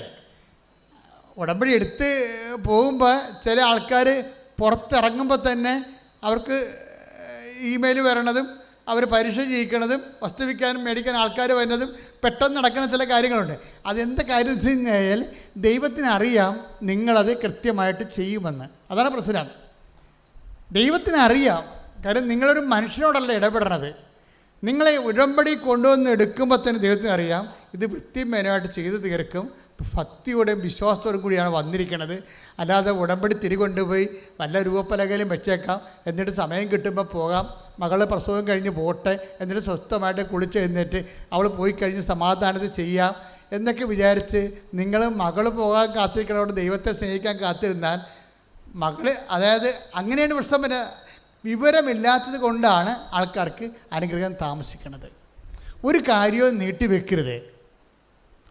നീട്ടിവെക്കരുത്, അത് ഒന്നും നിങ്ങൾക്ക് തടസ്സമാകരുത്.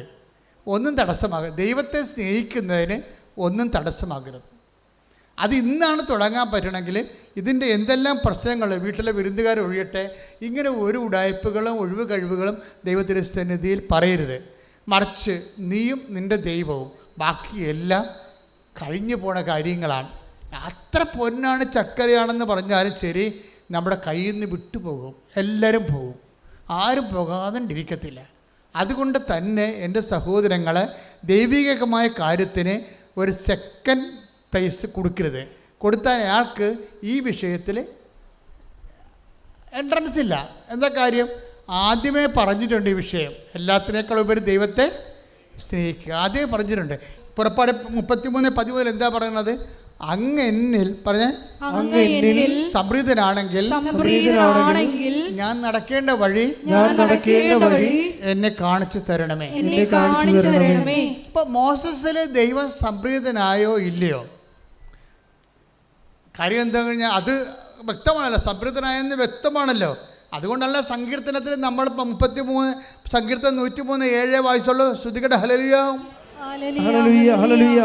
അവിടുന്ന് തന്റെ വഴികൾ മോശയ്ക്കും പ്രവർത്തികൾ ഇസ്രായേൽ ജനത്തിനും വെളിപ്പെടുത്തി. അപ്പൊ സങ്കീർത്തനം 103:7 എന്നാ പറയണത്? അവിടുന്ന് തന്റെ വഴികൾ ആർക്ക് വെളിപ്പെടുത്തി? മോസസ്. ഇതാണ് സങ്കീർത്തനോട് പണ്ട് മോസസ് ചോദിച്ചത്. എന്താണ്? പുറപ്പാട് 33:13 അങ്ങ് എന്നിൽ സംപ്രീതനാണെങ്കിൽ ഞാൻ നടക്കേണ്ട വഴി എനിക്ക് കാണിച്ചു തരണമേ. ദൈവം കാണിച്ചു കൊടുത്തു വന്ന് നമ്മളെ ബോധ്യപ്പെടുത്താൻ വേണ്ടിയാണ് സങ്കീർത്തനം എഴുതിയിരിക്കുന്നത്. 103:7 എന്താണ്? അവിടുന്ന് തൻ്റെ വഴികൾ മോശയ്ക്ക് വെളിപ്പെടുത്തി. ഒരു കാര്യം ഓർക്കുക, മോസസിന് എങ്ങനെയാണ് ദൈവം വഴി കാണിച്ചു കൊടുത്തത്? എങ്ങനെയാണ് ദൈവം വഴി കാണിച്ചു കൊടുത്തത്? മോസസ് ദൈവത്തിൻ്റെ വചനങ്ങൾ അതേപടി ജീവിതത്തിൽ അനുവർത്തിക്കാം. ദൈവത്തിൻ്റെ വചനങ്ങൾ അനുവർത്തിക്കണമെങ്കിൽ നമുക്ക് എന്ത് വേണം? ബേസിക്കായിട്ട് വേണ്ടത് സ്നേഹമാണ്. നമുക്ക് എന്താ കാര്യം വെച്ച് കഴിഞ്ഞാൽ, വിശ്വാസമാണെന്ന് പറഞ്ഞാൽ ഞാൻ സമ്മതിക്കത്തില്ല. എന്താ കാര്യം? പിശാചിന് വിശ്വാസമുണ്ട് ദൈവത്തിൽ, പക്ഷേ ദൈവത്തോട് സ്നേഹമില്ല. മനസ്സിലായില്ല? അതാണ് വിഷയം. പിശാചും നമ്മളും തമ്മിലുള്ള ഒരു വ്യത്യാസം അതാണ്.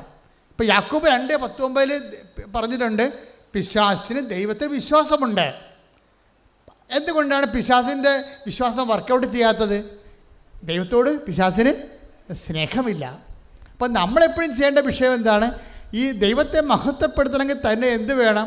ദൈവസ്നേഹം വേണം. അപ്പോൾ ദൈവസ്നേഹമാണ് ഇതിൻ്റെ വിഷയം.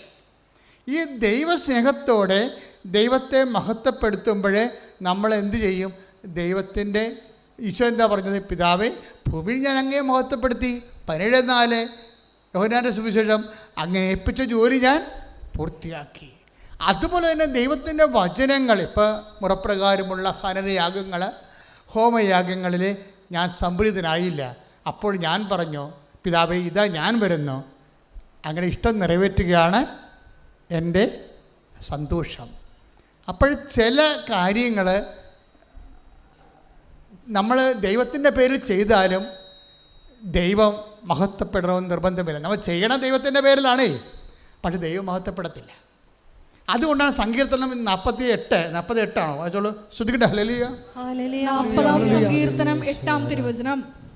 എന്റെ ദൈവമേ, എന്റെ ദൈവമേ, അങ്ങയുടെ ഹിതം നിറവേറ്റുകയാണ്, അങ്ങയുടെ ഹിതം നിറവേറ്റുകയാണ് എന്റെ സന്തോഷം, എന്റെ സന്തോഷം. അങ്ങയുടെ നിയമം, അങ്ങയുടെ നിയമം എന്റെ ഹൃദയത്തിലുണ്ട്, എന്റെ ഹൃദയത്തിലുണ്ട്. വായിച്ചോളും. മുറപ്രകാരമുള്ള ഹനനയാഗങ്ങളിൽ 40:6 സങ്കീർത്തനം 40:6 മുതൽ തിരുവചനങ്ങൾ.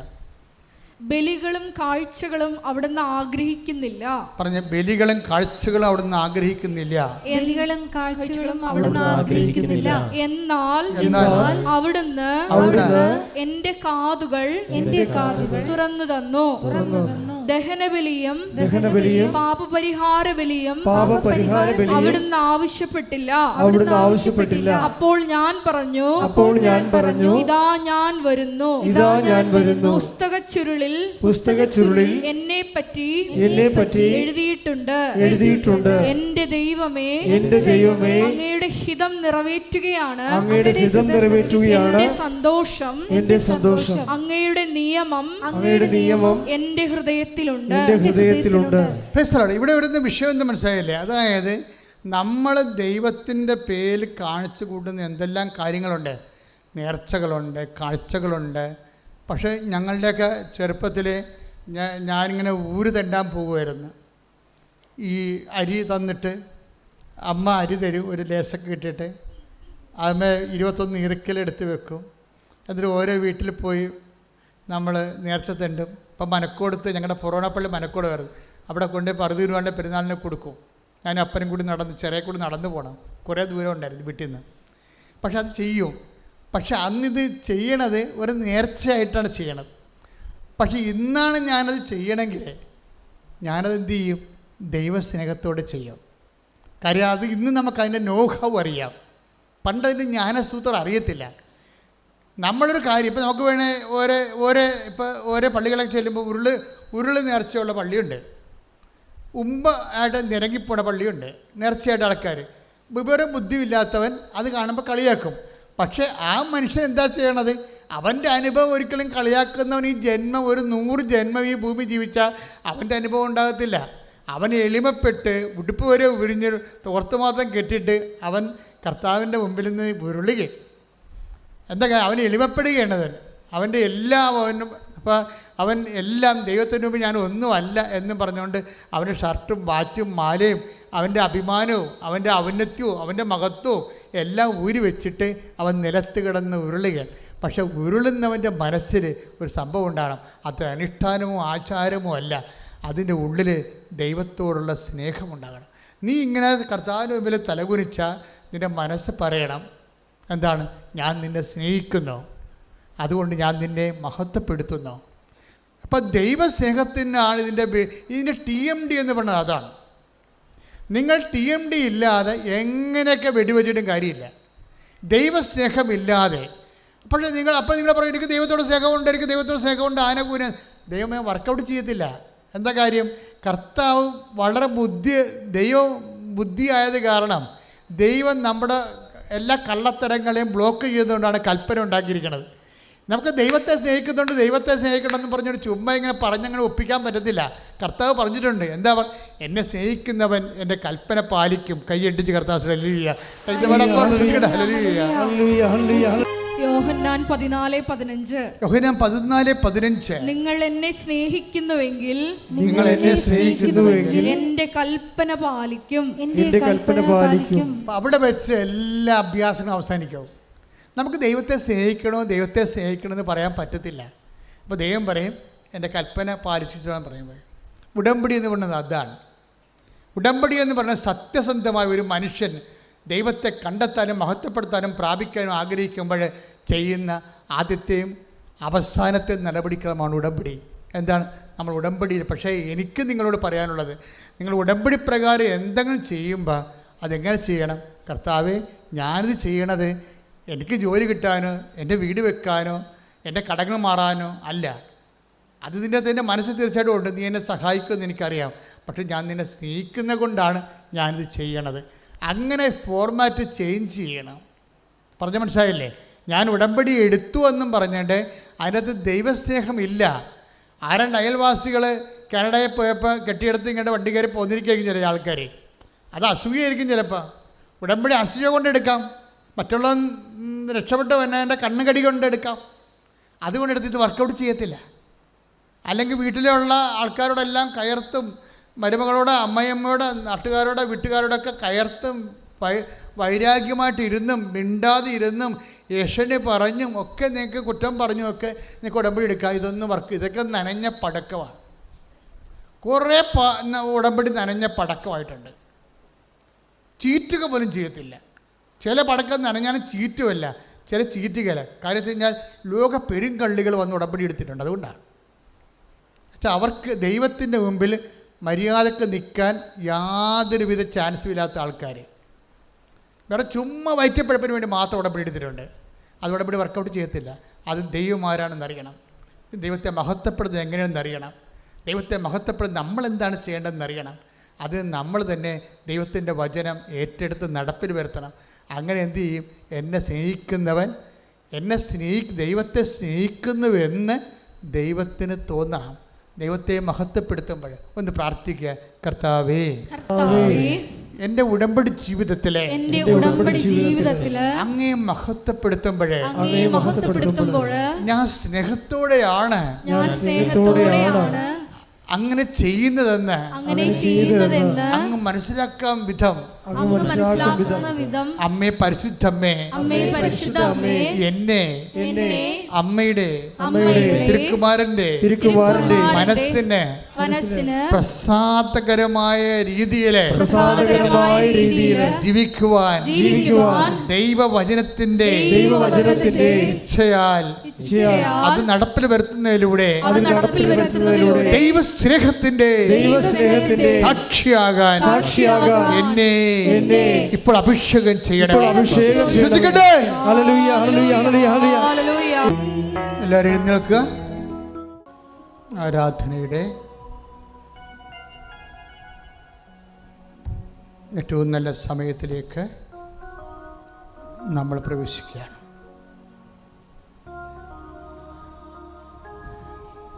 കൈകൾ കൂപ്പി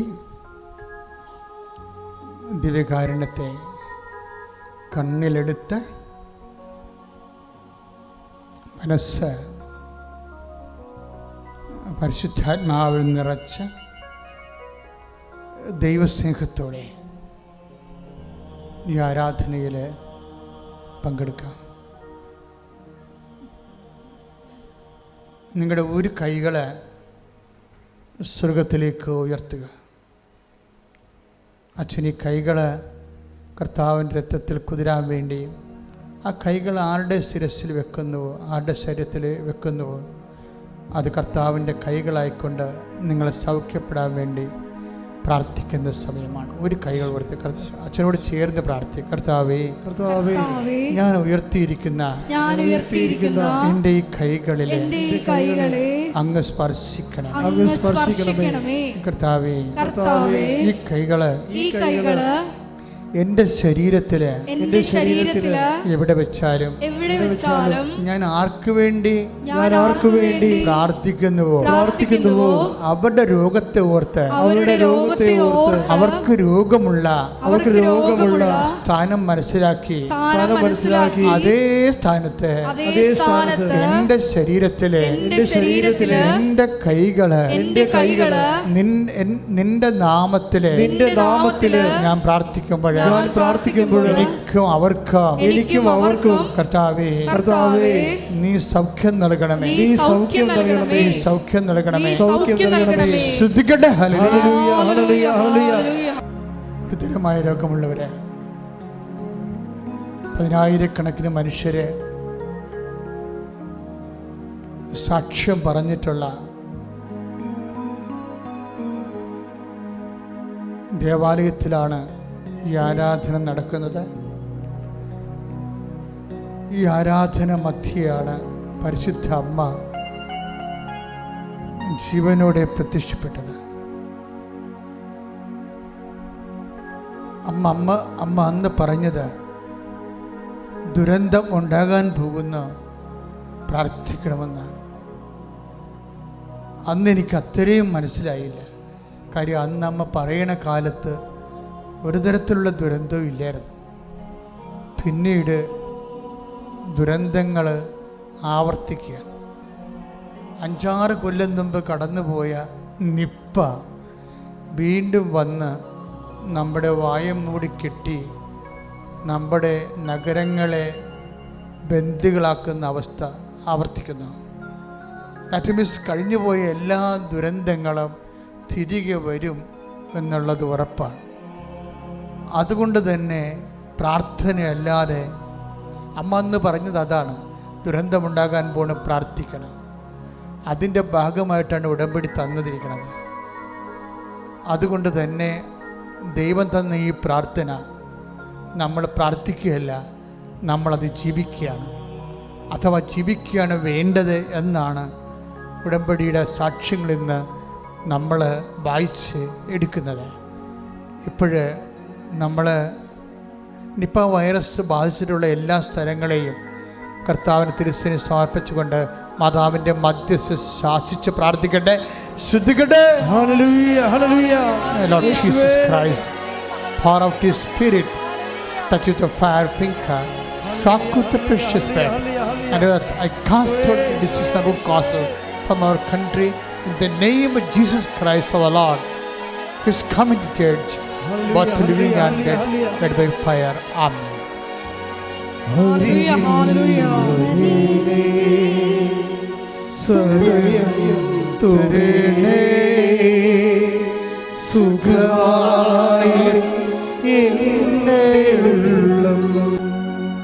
കഴിഞ്ഞ ദിവസം ഫിഫി എന്നും പറഞ്ഞൊരു നേഴ്സ് സാക്ഷ്യം പറഞ്ഞ കാര്യം, അവരുടെ സാക്ഷ്യങ്ങളിൽ കുറേ നല്ല കണ്ടൻറ്റ്സ് ഉണ്ട്. നല്ലൊരു കണ്ടൻറ്റ്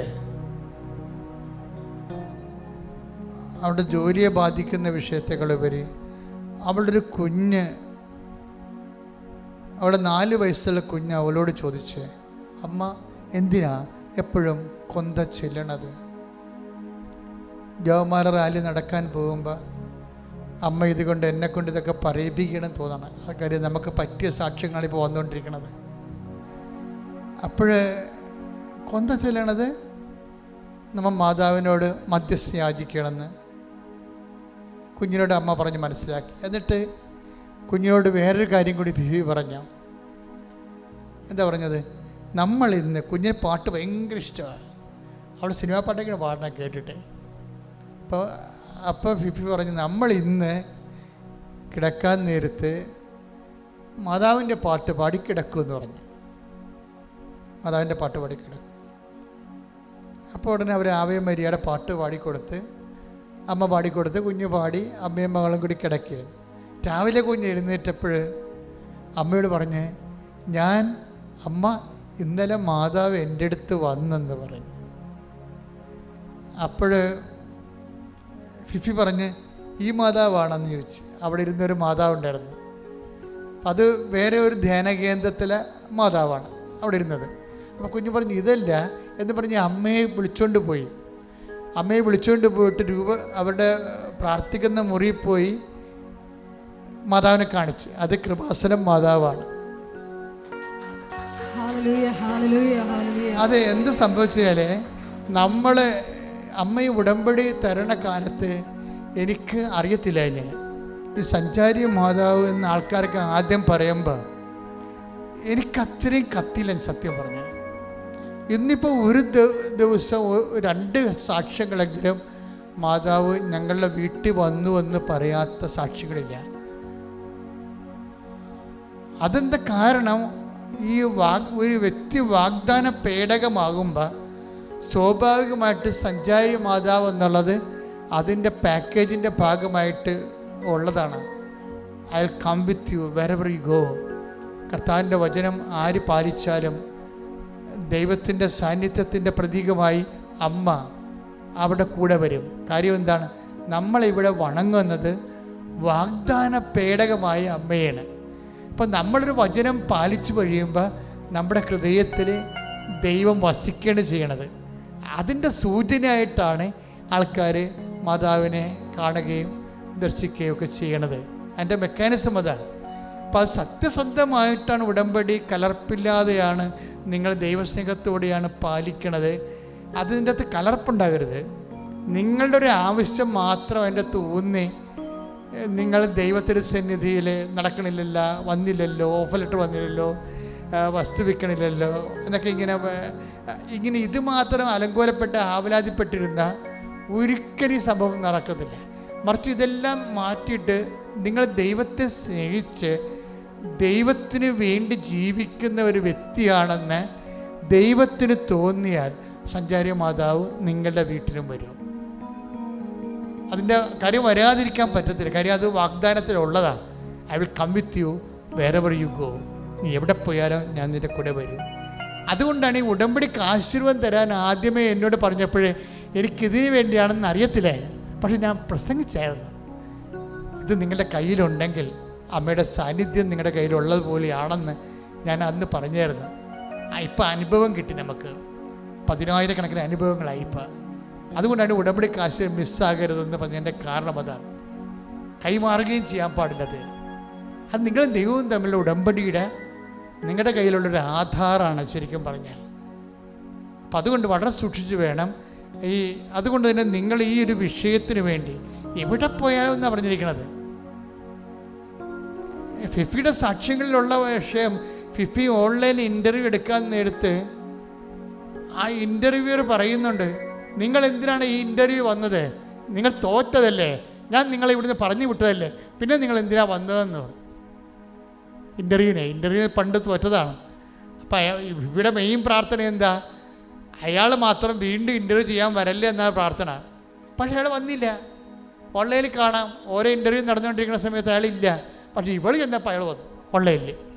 അപ്പം തന്നെ ഇവളുടെ ഐസി അടിച്ചു പോയി.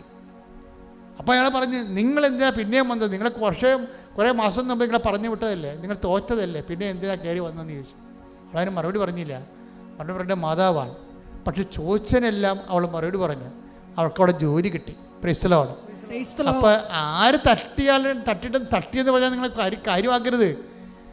നിങ്ങളെ വിളിച്ചിരിക്കുന്ന ഒരാളുണ്ട്, നിങ്ങളെ കൊണ്ടുപോയിരിക്കുന്ന ഒരാളുണ്ട്, നിങ്ങളെ വളർത്തിയ ഒരാളുണ്ട്, നിങ്ങളെ നയിക്കുന്ന ഒരാളുണ്ട്, നിങ്ങൾ ജയിക്കണമെന്ന് ആഗ്രഹിക്കുന്ന ഒരേ ഒരാളുണ്ട്. അത് നിങ്ങളുടെ അമ്മയാണ്. ശ്രുതികടേ.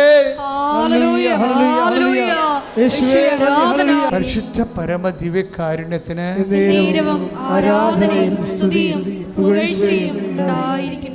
മക്കളെ, നിങ്ങളുടെ കൈകള് കർത്താവിൻ്റെ വിശുദ്ധമായ രക്തത്താൽ പുരണ്ട വിശുദ്ധീകരിച്ച കൈകളാണ്. ഈ കൈകൾ നിങ്ങളുടെ ശരീരത്തിൽ രോഗമുള്ളിടത്ത് വെക്കാം. അതേസമയം തന്നെ നിങ്ങൾക്ക് വേണ്ടി പ്രാർത്ഥനയായി യാചിച്ചിരിക്കുന്നത്, നിങ്ങളോട് കാരുണ്യവും സ്നേഹവും കാണിക്കാൻ ദൈവം എന്തുമാത്രം എന്നെ ഒരുക്കി നിങ്ങൾക്കറിയാവോ? നിങ്ങളെപ്പോലെ തന്നെ ഒരു രോഗിയാണ് ഞാൻ. അതുകൊണ്ടാണ് രോഗമുള്ളവരെ കാണുമ്പോൾ എനിക്ക് വാത്സല്യവും കാരുണ്യവും ഉണ്ടാകുന്നത്. ഞാൻ ആരോഗ്യവാനായിരുന്നെങ്കിൽ രോഗിയെ മനസ്സിലാകത്ത് കൂടിയില്ല. അതും ദൈവത്തിൻ്റെ സ്നേഹത്തിൻ്റെ ഒരു ഭാഗമായിട്ടാണ് ഞാൻ മനസ്സിലാക്കുന്നത്. നിങ്ങളെക്കുറിച്ച് മാത്രമല്ല, നാട്ടിൽ നിങ്ങളുടെ വീട്ടിൽ രോഗികളുണ്ടെങ്കിൽ അവരെ ഓർക്കണം. ഇപ്പം അവർക്ക് വേണ്ടി കൂടി അവരുടെ ശരീരത്തിൽ എവിടെയാണ് രോഗം, ആ ശരീരത്തിൻ്റെ ഭാഗം മനസ്സുകൊണ്ട് കണ്ടിട്ട് അത് നിങ്ങളുടെ ശരീരത്തിൽ വെക്കുക. ദൈവം ആ കൈ ദൈവത്തിൻ്റെ കൈയാക്കി മാറ്റിക്കൊണ്ട് നിങ്ങൾ ഉദ്ദേശിക്കുന്നയാളെ ദൈവം സുഖപ്പെടുത്തും. ശ്രദ്ധിക്കട്ടെ, ശ്രദ്ധിക്കട്ടെ. ഹല്ലേലൂയ, ഹല്ലേലൂയ, ഹല്ലേലൂയ, ഹല്ലേലൂയ, ഹല്ലേലൂയ. യേശുവേ നന്ദി, യേശുവേ സ്തുതി. ഹല്ലേലൂയ, ഹല്ലേലൂയ, ഹല്ലേലൂയ, ഹല്ലേലൂയ. യേശുവേ നന്ദി, യേശുവേ സ്തുതി. ഹല്ലേലൂയ, ഹല്ലേലൂയ. ശ്രദ്ധിക്കട്ടെ. ഹല്ലേലൂയ, ഹല്ലേലൂയ, ഹല്ലേലൂയ. കർത്താവിന്റെ ഉന്നതമായ നാമത്തിലെ, സഭയുടെ അധികാരത്തിലെ, കുരിശിൻ്റെ അടയാളത്തിലെ 36 വർഷം ഞാൻ അർപ്പിച്ച കൃപാനയുടെ യോഗ്യതയാൽ കൃപാസ്ഥാനത്താറെ ജീവനോടെ പ്രത്യക്ഷപ്പെട്ട പരിശുദ്ധ അമ്മയുടെ മാധ്യസ്ഥതയിലെ ഈ അൾത്താറയിൽ നടന്ന 10,000-കണക്കിന് ആരാധന ശക്തിയാൽ നിങ്ങളെ ബാധിക്കുന്ന, നിങ്ങളുടെ കൂടപ്പിറപ്പുകളെ ബാധിക്കുന്ന മാരക രോഗങ്ങൾ, തീരാവേദികൾ, ജീവിത ദുരിതങ്ങൾ യേശു നാമത്തിൽ മാറിപ്പോകട്ടെ.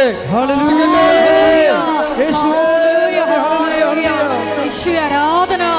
ഹല്ലേലൂയ.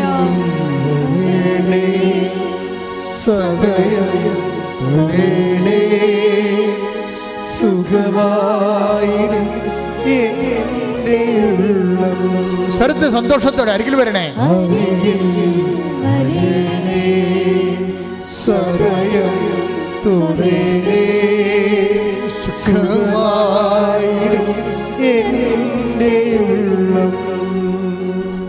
എൻ്റെ മക്കളെ, അച്ഛൻ ഒരു പ്രാർത്ഥിക്കുമ്പോൾ, ഇപ്പം ഞാൻ പ്രാർത്ഥിക്കുമ്പോൾ നിങ്ങളോടൊരു സിമ്പതിയോടുകൂടി, ഒരു എമ്പതിയോടുകൂടി പ്രാർത്ഥിക്കണേ. I feel with you. അല്ലാതെ എനിക്ക് പ്രാർത്ഥിക്കാൻ പറ്റത്തില്ല. ഇപ്പം നിങ്ങളുടെ തലയിലെ മുടി കൊഴിഞ്ഞിരിക്കണമെന്ന് കഴിഞ്ഞ് കഴിഞ്ഞാൽ എനിക്കത് ഫീൽ ചെയ്യും ഉടനെ. ഇപ്പം ഞാനത് മനസ്സിലാക്കും. നിങ്ങൾ എന്നോട് ചിലപ്പോൾ പറഞ്ഞു കാണും. ഇപ്പോൾ എത്രയോ പേര് ഇവിടെ അച്ഛൻ്റെ അടുത്ത് വന്ന് പ്രാർത്ഥിക്കണം. അപ്പോൾ അവരൊക്കെ തലയിലെ മുടിയൊക്കെ കൊഴിഞ്ഞിരിക്കുന്നത് ഞാൻ കാണുമ്പോൾ ഞാൻ അവരോടൊന്നും ചോദിക്കത്തില്ല അതിനെക്കുറിച്ചു. പക്ഷേ ഞാൻ അതുകൂടെ പ്രാർത്ഥനയ്ക്ക് വെക്കും. അതാവേ ഇവൾ കുഞ്ഞാണ്, ചെറുപ്പമാണ്, കല്യാണം പോയി കഴിച്ചിട്ടില്ല, ഇതിലൊക്കെ മുടി കൊഴിഞ്ഞാൽ എന്ത് ചെയ്യും? അപ്പം നിൻ്റെ കൈ വെക്കണം, ഞാൻ പ്രാർത്ഥിക്കും. അവളുടെ കൈ വെക്കണം, പ്രാർത്ഥിക്കും. അതുപോലെ നിങ്ങൾക്ക് അങ്ങോട്ട് മനുഷ്യരോട് സ്നേഹം ഉണ്ടാകണം. ശരിക്കും അവരെല്ലാം നല്ലതുപോലെ ജീവിക്കണം. എന്ത് മനുഷ്യനായാലും, എന്തൊരു ദുഷ്ടനായാൽ പോലും അവനൊരു രോഗിയായി കാണാൻ ഞാൻ ആഗ്രഹിക്കുന്നില്ല. അവൻ കാലാന്തരത്തിൽ അവൻ കാര്യങ്ങൾ മനസ്സിലാക്കിക്കൊണ്ട് ദൈവത്തിലേക്ക് തിരിച്ചു വരും. പക്ഷെ അവൻ സ്വസ്ഥമായിരിക്കണം. അതുപോലെ നിങ്ങൾക്കൊരു ദൈവ മനസ്സുണ്ടാകണം.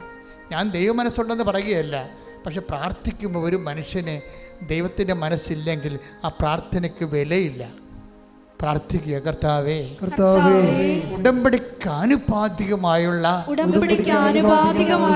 ദൈവസ്നേഹത്തിന്റെ ഒരു മനസ്സൊരുക്കത്തിനായി അമ്മ മനസ്സോടെ ഞാൻ ആരാധനയെ പ്രാർത്ഥിക്കുന്നു. കർത്താവേ, എന്നെ അഭിഷേകം ചെയ്യണമേ. കർത്താവേ, എന്നെ കാലത്തിന്റെ അഭിഷേകമാക്കി മാറ്റണമേ. കർത്താവേ, എന്നെ എന്റെ നാടിന്റെ അഭിഷേകമാക്കി മാറ്റണമേ. കർത്താവേ, എന്നെ വീടിന്റെ അഭിഷേകമാക്കി മാറ്റണമേ. ഞാൻ കണ്ടുമുട്ടുന്നവരിലെ ഏറ്റുമുട്ടാൻ ഇടവരുന്നവരിൽ പോലും കർത്താവിന്റെ കൃപ നിറയട്ടെ. സ്വർഗത്തിന്റെ ഉപകരണമായി ദൈവം എന്നെ മാറ്റട്ടെ. ചൈതന്യമായി കത്തി ജ്വലിക്കുവാൻ എന്നെ അഭിഷേകമാക്കണമേ. ശ്രദ്ധിക്കട്ടെ. അരികിൽ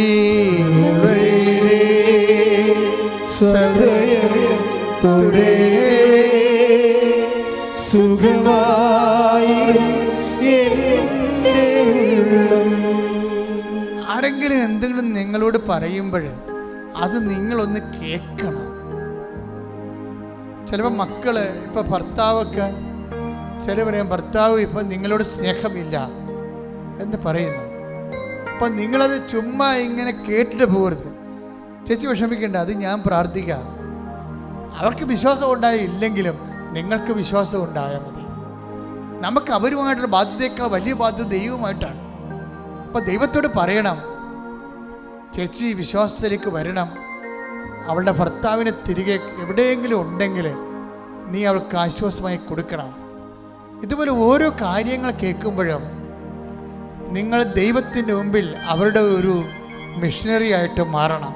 പ്രാർത്ഥിക്കുക, കർത്താവേ എന്നെ നിന്റെ മിഷനറി ആക്കണമേ. നിന്റെ കാരുണ്യത്തിന്റെ, നിന്റെ ശക്തിയുടെ, നിന്റെ സൗഖ്യത്തിന്റെ പ്രേക്ഷിതനായി എന്നെ ഒരുക്കണമേ. ഇപ്പൊ നിങ്ങളുടെ മകൻ അമേരിക്കയില് PR കിട്ടാതെ വിഷമിക്കുകയാണ്.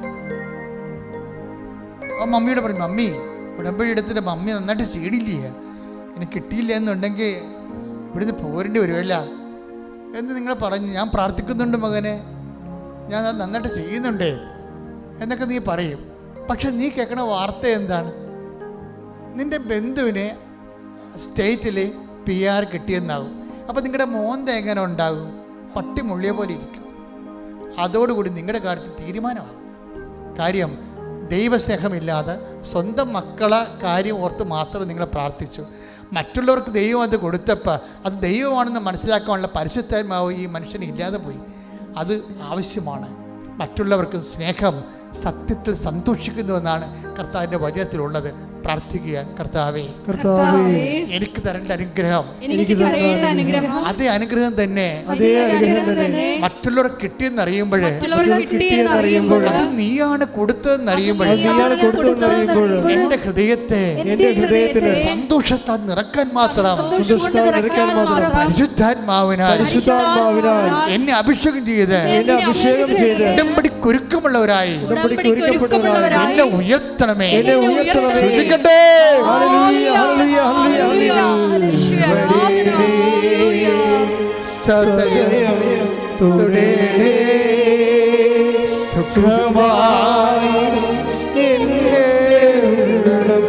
ആത്മവിശ്വാസം നഷ്ടപ്പെട്ടു പോയവരുണ്ട്.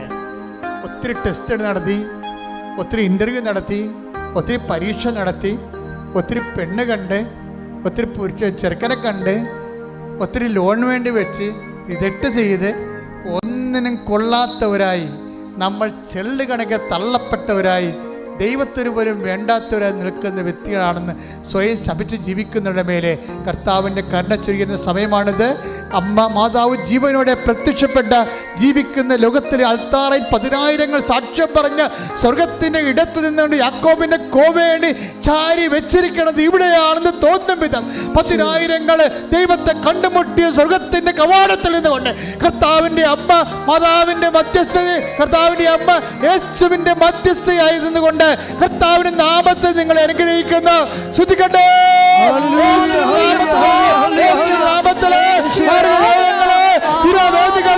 ജീവിത ദുരിതങ്ങള്, എല്ലാ ജീവിതാത്മാ ദുരിതങ്ങള് യേശുവിന്റെ നാമത്തില് മാറിപ്പോകട്ടെ.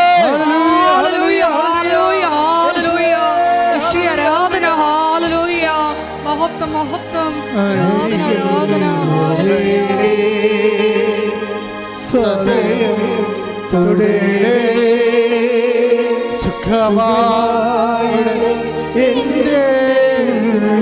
വിദ്യാഭ്യാസ മേഖലയിൽ തടസ്സമുള്ളവരെ, വിദേശ യാത്രയ്ക്ക് തടസ്സമുള്ളവരെ, സ്വന്തം നാട്ടിലെ ജപ്തി നടപടിക്കും ഒരു നടത്തിക്കൊണ്ടിരിക്കുന്ന വ്യാപാരങ്ങൾ, കച്ചവടങ്ങൾ, ഏജൻസികൾ എല്ലാം നഷ്ടത്തിൽ വന്ന് വലിയ കട വന്നു പോയ ആൾക്കാർ കണ്ണീരോടെ പ്രാർത്ഥിക്കുന്ന സമയമാണിത്. കർത്ത തിരുസന്നിധിയിൽ നിങ്ങളുടെ കടങ്ങള്, നിങ്ങളുടെ മക്കളുടെ ആവശ്യങ്ങള്,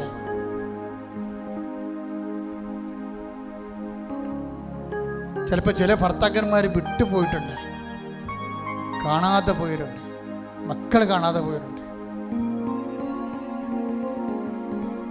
വസ്തുവകൾ കാണാതെ പോയിരുന്നു, ആധാരവും പ്രമാണവും കാണാതെ പോയിരുന്നു. ജീവിതം അതുകൊണ്ട് വഴിമുട്ടിപ്പോയവരുണ്ട്. മക്കള് അമ്മയെ വിളിക്കാത്തവരുണ്ട്, സംസാരിക്കാത്തവരുണ്ട്, ബന്ധം വിട്ടുപോയവരുണ്ട്.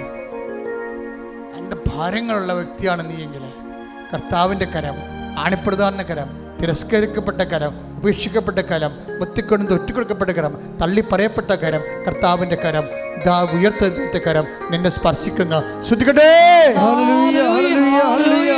ഭക്തിയോടെ വ്യക്തിപരമായ ആവശ്യങ്ങൾക്ക് വേണ്ടി, അച്ഛൻ വിട്ടുപോയ വിഷയങ്ങൾക്ക് വേണ്ടിയും പ്രാർത്ഥിക്കുക.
പരിശുദ്ധ പരമമാ ദിവ്യകാരുണ്യമേ,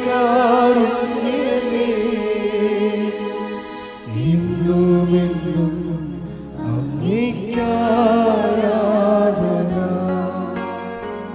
പരിശുദ്ധ പരമമാ ദിവ്യകാരുണ്യമേ, എന്നുമെന്നും അങ്ങേക്കാരാധന.